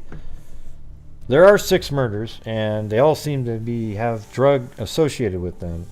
The one, though, I could just see that one being an overdose right there underneath the bridge. The Native American that isn't identified, but it very well could be related, because if it's drug related, then maybe there is something. But one of them was actually had blunt force trauma. Makes you wonder. I mean, the police need to have a press conference and come forward and say whether they think they might be related or not. Okay, it's already been too long for them not having a press conference.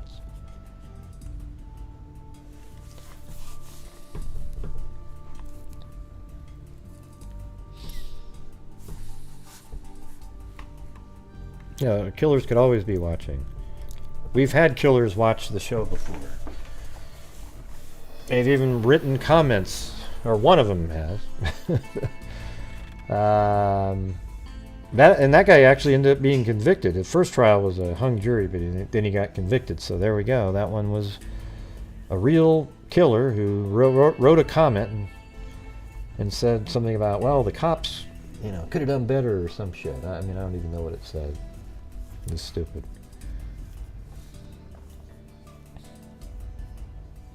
I always forget the person's Pickney or something like that.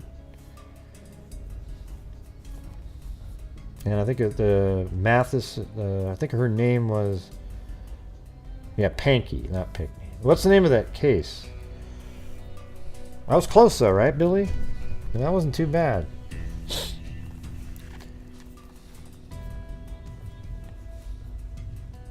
Yeah, Janelle Matthews, yeah. Let me see if I can find that really quick. It's pretty weird.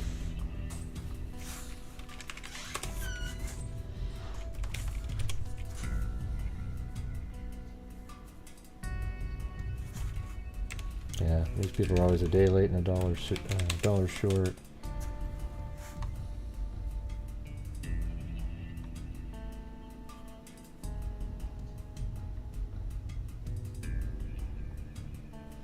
Yeah, I'll see if I can find it different.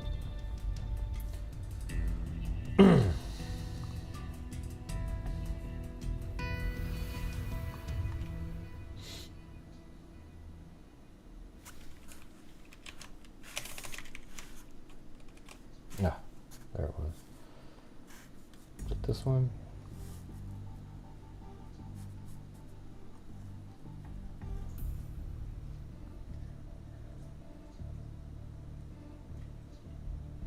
I don't think that was the one.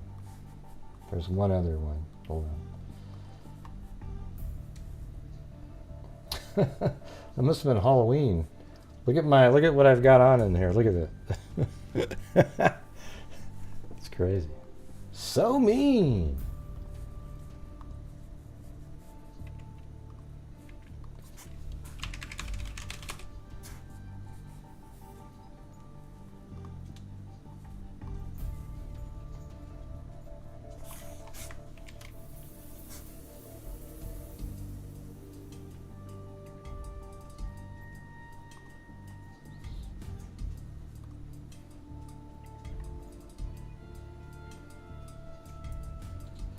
I'm just looking for that one. I think I found it. Hey, that's the other show. Hello! From a long time ago.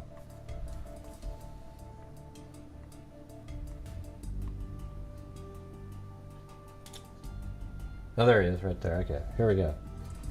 So here in the comments of a video, this guy right here, Steve Panky, and it says, Gray, I am innocent. I live 2 miles away. Without considering police involvement, the case will never be solved. Well, no, you were convicted of the murder. So I said, evil lurks. This comment didn't age well. Isn't that crazy, though? He actually commented in the comments section. Pretty weird, huh? Yeah. Wild.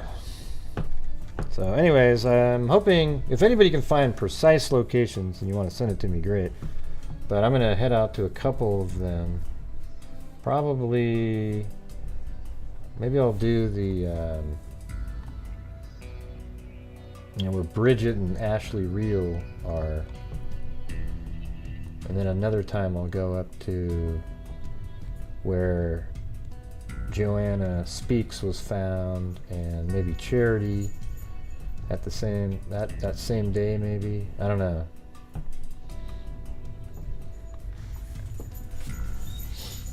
What do you mean be careful? I seriously think it's a cop of huh? I don't think so, Shelley. We don't do conspiracy nutjob stuff right off the bat like that. There's nothing indicating it's a cop. Yeah. Yeah, we don't do that over here. Yeah, maybe. Keith Hubert.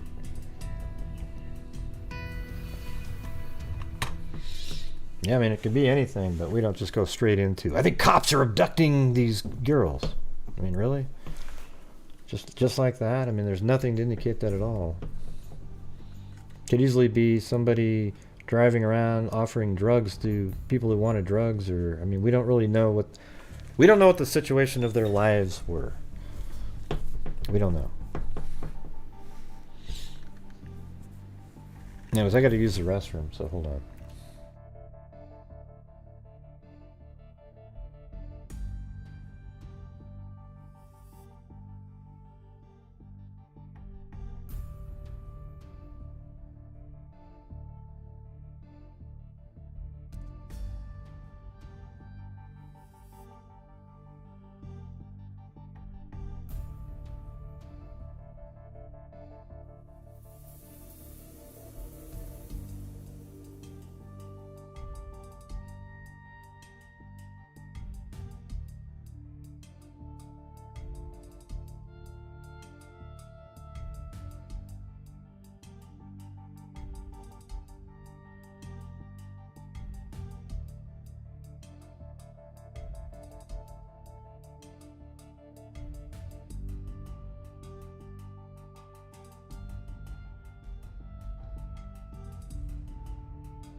Alright.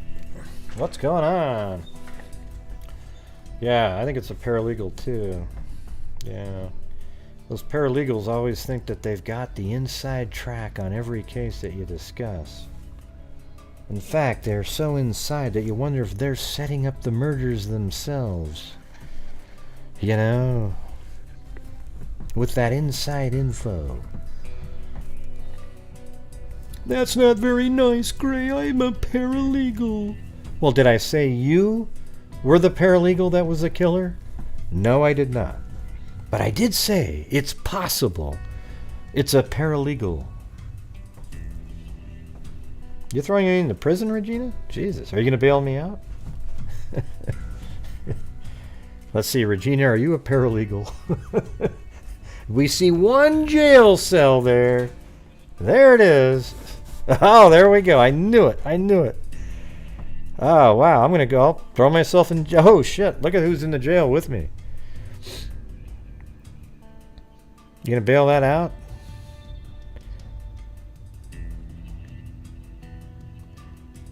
Ding, ding, ding, ding, ding, ding, ding.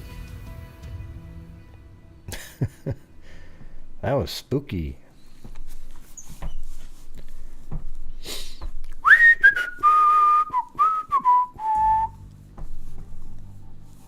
What's animated character?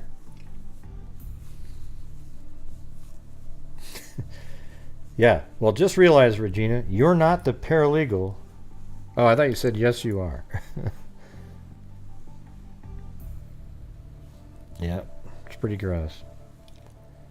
No bail for either the zombie or Gray. Wow, so that means I am in here for the long haul.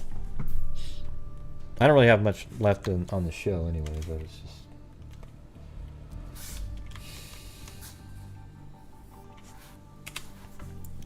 I saw it was on Fox News though this morning, so that's got pretty big.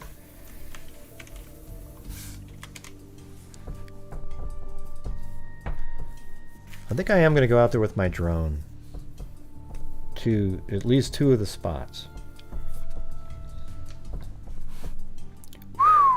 There you go. Let's see. Okay, so Billy Juliana was -5. Ramen was just for food, not bail. So I'm still -5. Then Lisa Murphy sent 5 in for bail, so that put me at even. Then Danielle bought me more food, a honey bun, and so that I was still stuck in jail. But now Annabelle Stealth came in with literal bail that'll get me out the door. You see what I'm saying?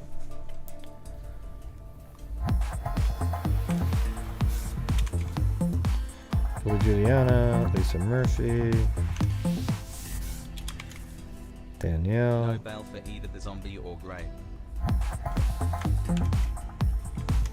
And Annabelle Stealth. All right. And Linda Howell, thank you. A cup of coffee. Yeah, we get that. There we go. Thank you guys for bailing me out. Man, you're so mean. Regina.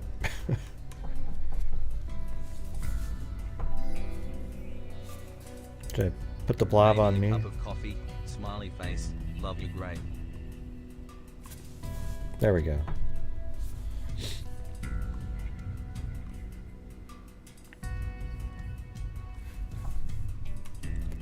Well, what do you guys have to talk about tonight?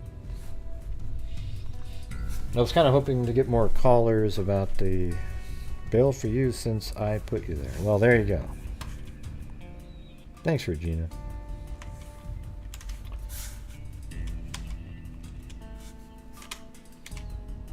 Well, we almost got up to the day shift. Pretty sweet. Yeah, I want Miami to win tonight. I'll beat you back if you want me to. Bail for you, since I put you in there. But the Nuggets play a really cool style of basketball. That's how basketball should be played. Team basketball with good cutting, passing, all that stuff. And all because of the center, Jokic. If Jokic was not on that team, they would suck badly. They would be a terrible team. But he just runs the show like a maestro. He's awesome. I would take Jokic over any other player in the NBA to be on my team. And that's the truth. People who say they wouldn't have no clue about basketball. He makes everybody else better, and he's good himself. That's the thing. You've got these other players like the guy in Milwaukee. It's he plays hard and he does cool stuff, but he doesn't make everybody else better. He just is good himself. Yeah, we have a lot of killers here.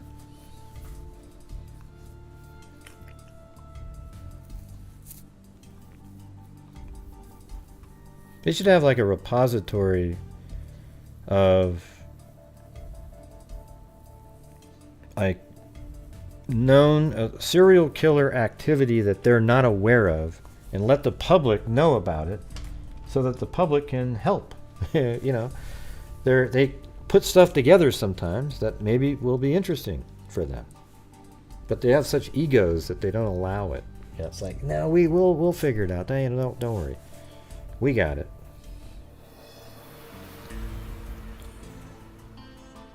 I haven't heard from Cairo in a while. I called him the other day. His phone just kind of rings and goes to voicemail, but there's no voicemail either.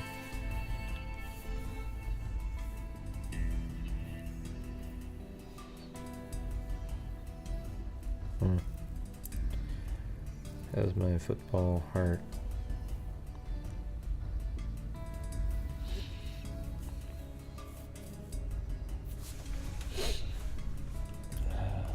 Did I put one in here?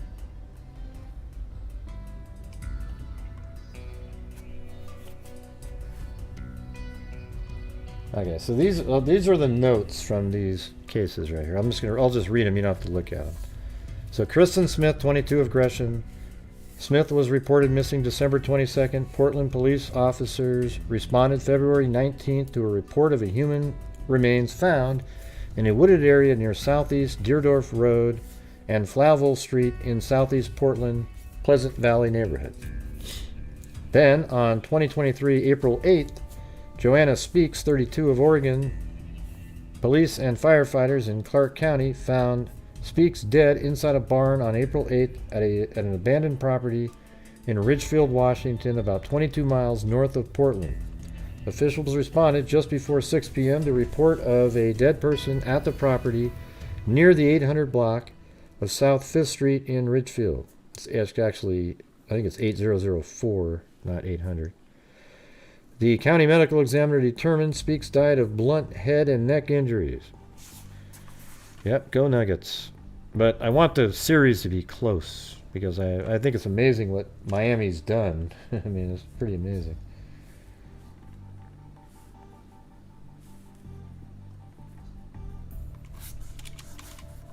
There we go. I've just got to put all your names in here. Thanks, American Lady. So anyways, the county medical examiner determined Speaks died of blunt head and neck injuries. The Clark County Sheriff's Office is investigating the death as a homicide. Then on April 24th, 2 weeks later, Multnomah County Sheriff's deputies found Perry's body shortly after 1:30 p.m. on April 24th in a culvert at East Historic Columbia River Highway and Northeast Tumult Road, near Ainsworth State Park in East Multnomah County. The Sheriff's Office has not released additional information citing an ongoing suspicious death investigation. Perry, 24, was frequently seen near Southwest Washington Street and 4th Avenue in downtown Portland at the beginning of March. Then on April 24th also, officials found a woman dead, this is the unidentified woman, April 24th, near Interstate 205 and Southeast Flavel Street in Southeast Portland, Lentz neighborhood. Less than 3 miles from where Smith's body was found, and the same day officials found Perry's body in East Multnomah County. Officials found Webster's body, this is on April 30th, so just a week after these last two, April 30th on Harmony Road near Mill Creek in northwest Polk County. She was known to frequent the Portland metro area as well, particularly Portland and Oregon City and Milwaukee, according to the Polk Sheriff's Office, which is investigating the death as suspicious. Then on May 7th, Rial was found, disappeared March 27th in southeast Portland and was last seen leaving a fast food restaurant in the 12,000 block, I think it was Burger King, of Southeast Division Street. On May 7th, a man fishing at a pond in the 29,000 block of Southeast Judd Road in the Eagle Creek area called 911 after seeing human remains in the heavily wooded area. The Clackamas County Sheriff's Office identified the body May 31st as Rial's, and they're investigating the suspicious death. So there you go. All right. So I don't have any more to do tonight, but I also want to hang out with the stepkids that are coming over. So I appreciate you guys, rushing in and getting. Wow, we got to exactly 300. Was that what that was for, American Lady? The $5.87? I get it now. I get it. Yeah, nobody sent in another nickel. We got it stopped right at the exactly 300. Okay. Yeah, who was that? Dunn, right? He just kept donating to make sure it was even numbers. It was pretty funny.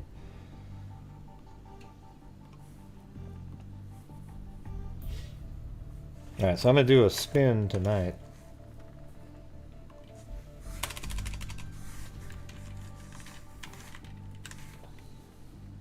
For a notebook. We just got onto the notebook number. And I'm going to be sending out 5 tomorrow. So if anybody if you don't win the spin, or if you win the spin, send it to me really quick. Also, if you want a notebook with you get this. I don't have them sitting around anymore. I always forget it. But the blue notebook that has his paw prints on it, and a blue pen like this one right here. All right. So the blue pen, the Freak Heart stress ball, and then a notebook like this, but he puts his paw prints on it. Okay, so it has the blue there, and he tried to put a paw print on there, but yeah, that one, yeah. And he sent 25 to PayPal. Now, if you live in the UK, I have to make it where you have to send in 35 because the price is so, $17 to $25 to send it to the UK. I don't know why. It's almost cheaper to Australia for some reason.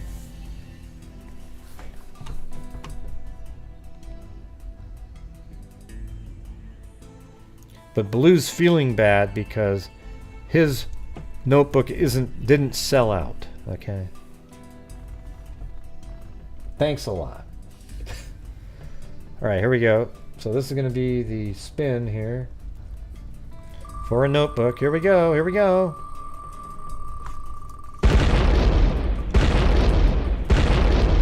Look at that. It's American Lady with that last little thing that you put in there.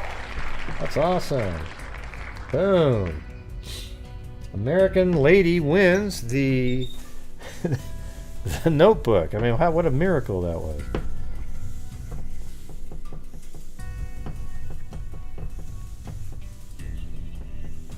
All right. So let me do the...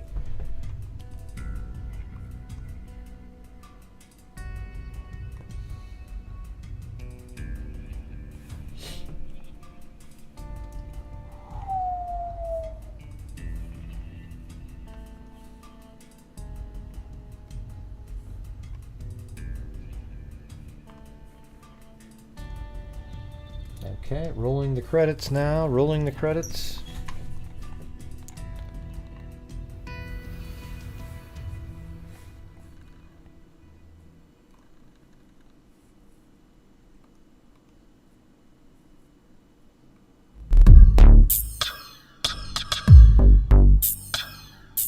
Are they going to work, the credits? I don't know. If it doesn't work, I'll do it.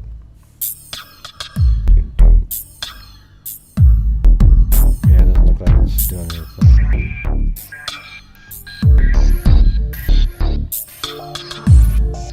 Oh, there it is. There it is. There it is. The Generous Freaks.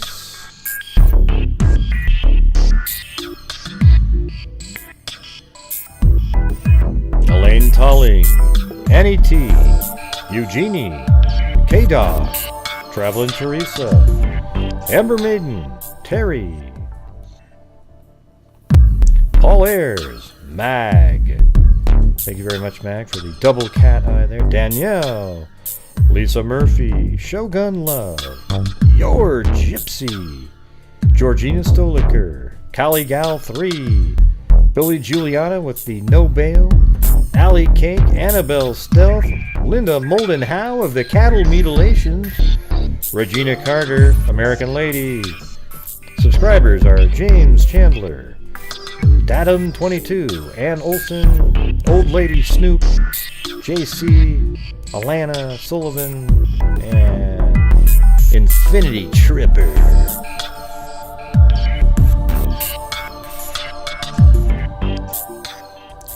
Yeah, and if you're wondering what's going on here, like people, when I do this show, people support the channel and what we're doing. Look at that. Oh, we got a 199 throwing it off up there. Hey, thanks, Crime Freak. The, it supports me in doing what I do every single day, all the hours I spend. And then what I do from the income that I bring in, I donate a lot of the money back to charity, okay? Because I want to, not because I work for a charity or anything like that at all.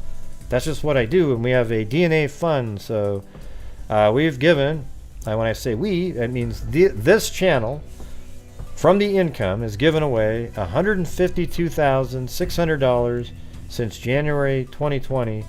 And that is because of your generosity that keep me going and also allow me to donate money to various charities. So this year so far, we've donated to Project Recover. That's regarding soldiers out there, identifying soldiers and whatnot. And Wounded Warriors, $1,500, so it was $1,000 and $1,500. Then DNA Fund, $11,500. We're identifying Jane and John Does. NCMEC, $3,000. RAIN, $3,500. Innocence Project, $1,500. Texas EquiSearch, $2,850. Black and Missing, $1,000. Indigenous Vision, $500. Project, and there's Project Recovery again. Okay, so this year so far we're at $25,850. Last year was $62,250. The year before was $42,500, and then $22,000 the year before that.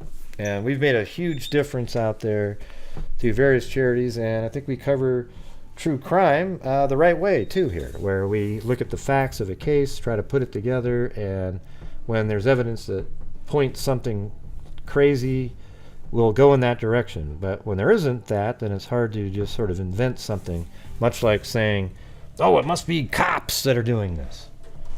And we don't know. It could turn out to be something like a cop did this, but there's no evidence pointing to that. But you can't rule anything out because we don't have the answer. It's just one of those things I don't want to talk about because there's no evidence pointing to it, so what's the point? Yeah, look at Blue there. Oh, look at Blue. Blue, how's it going, Blue, buddy? Let me try to hit him with the stress ball here. Hold on. Oops. Hold on. He's a little bit shorter. He's right over here. Just a second.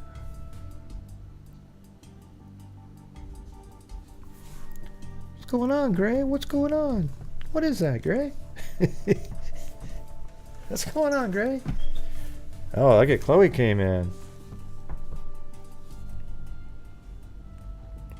Wow.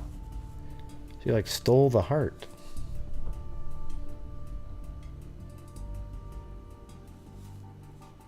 Whoa, what's she doing? Is she gonna eat it? Anyway, thank you guys very much for being here tonight. I appreciate it.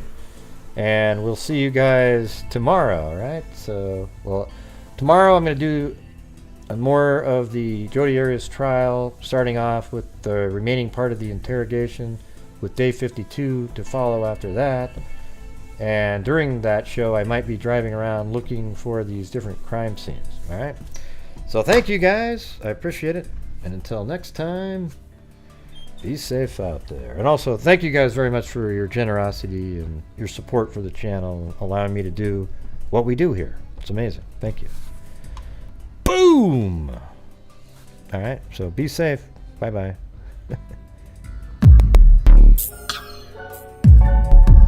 Hey, again, true crime thing for quite a while now. And during this whole time, I have not seen one person that is a crime dissector, plug rejector. I'm a certified human lie detector. Gonna get ya on a stretcher if you try and play me like an old projector. Let me know what they say, Kelly. Let me know what they say. Is my nectar. Professor Gray is gonna give another lecture. Be careful, I wouldn't go into this camp. Freak connector, and I'm always gonna be a pup protector. Fool deflector, interceptor, and I'm meaner than a spectre with a vector on his vector. With all respect, just remember I have a temper fucking injection. I have no agenda, I'm a bartender, and I'll serve it to you straight out the blender. And in the end, I'm gonna send ya on a mission to reveal the true offender. Good night, everybody. Good night, everybody. Danielle, Annie T, Juju Positive, Lillian Gale, Traveling Teresa, Georgina Stoliker, Linda Howell, Tina Susser, Allie Cake, Paulette Leonard, Billy Juliana, Annie T, Cindy J, Gray, you forgot me. You're so mean. Well, I didn't see it. Paulette Leonard, Amber Maiden, Lillian Gale, Crime Freak. Is that name just for this channel? Crime Freak. That's exactly why we have the name. Okay, thanks everybody. And be safe out there. Goodbye, I didn't get to say much tonight, Greggy. Well, I didn't want you to say anything, Mary Lou. Why not? That's not very nice. It wasn't meant to be. Gosh, Greg. Hey,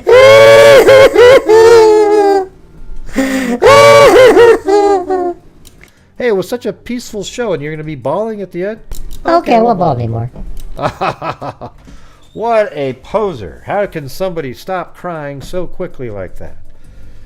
There's no way in hell that was real, right? What a load of crap that was. All right, see you guys later. Goodbye, everybody. Goodbye, everybody. Goodbye, everybody. I don't get to say much at all anymore. Nobody likes you, John boy. What about me? What about me? I'm Timmy. Not even you. Not even you, Timmy.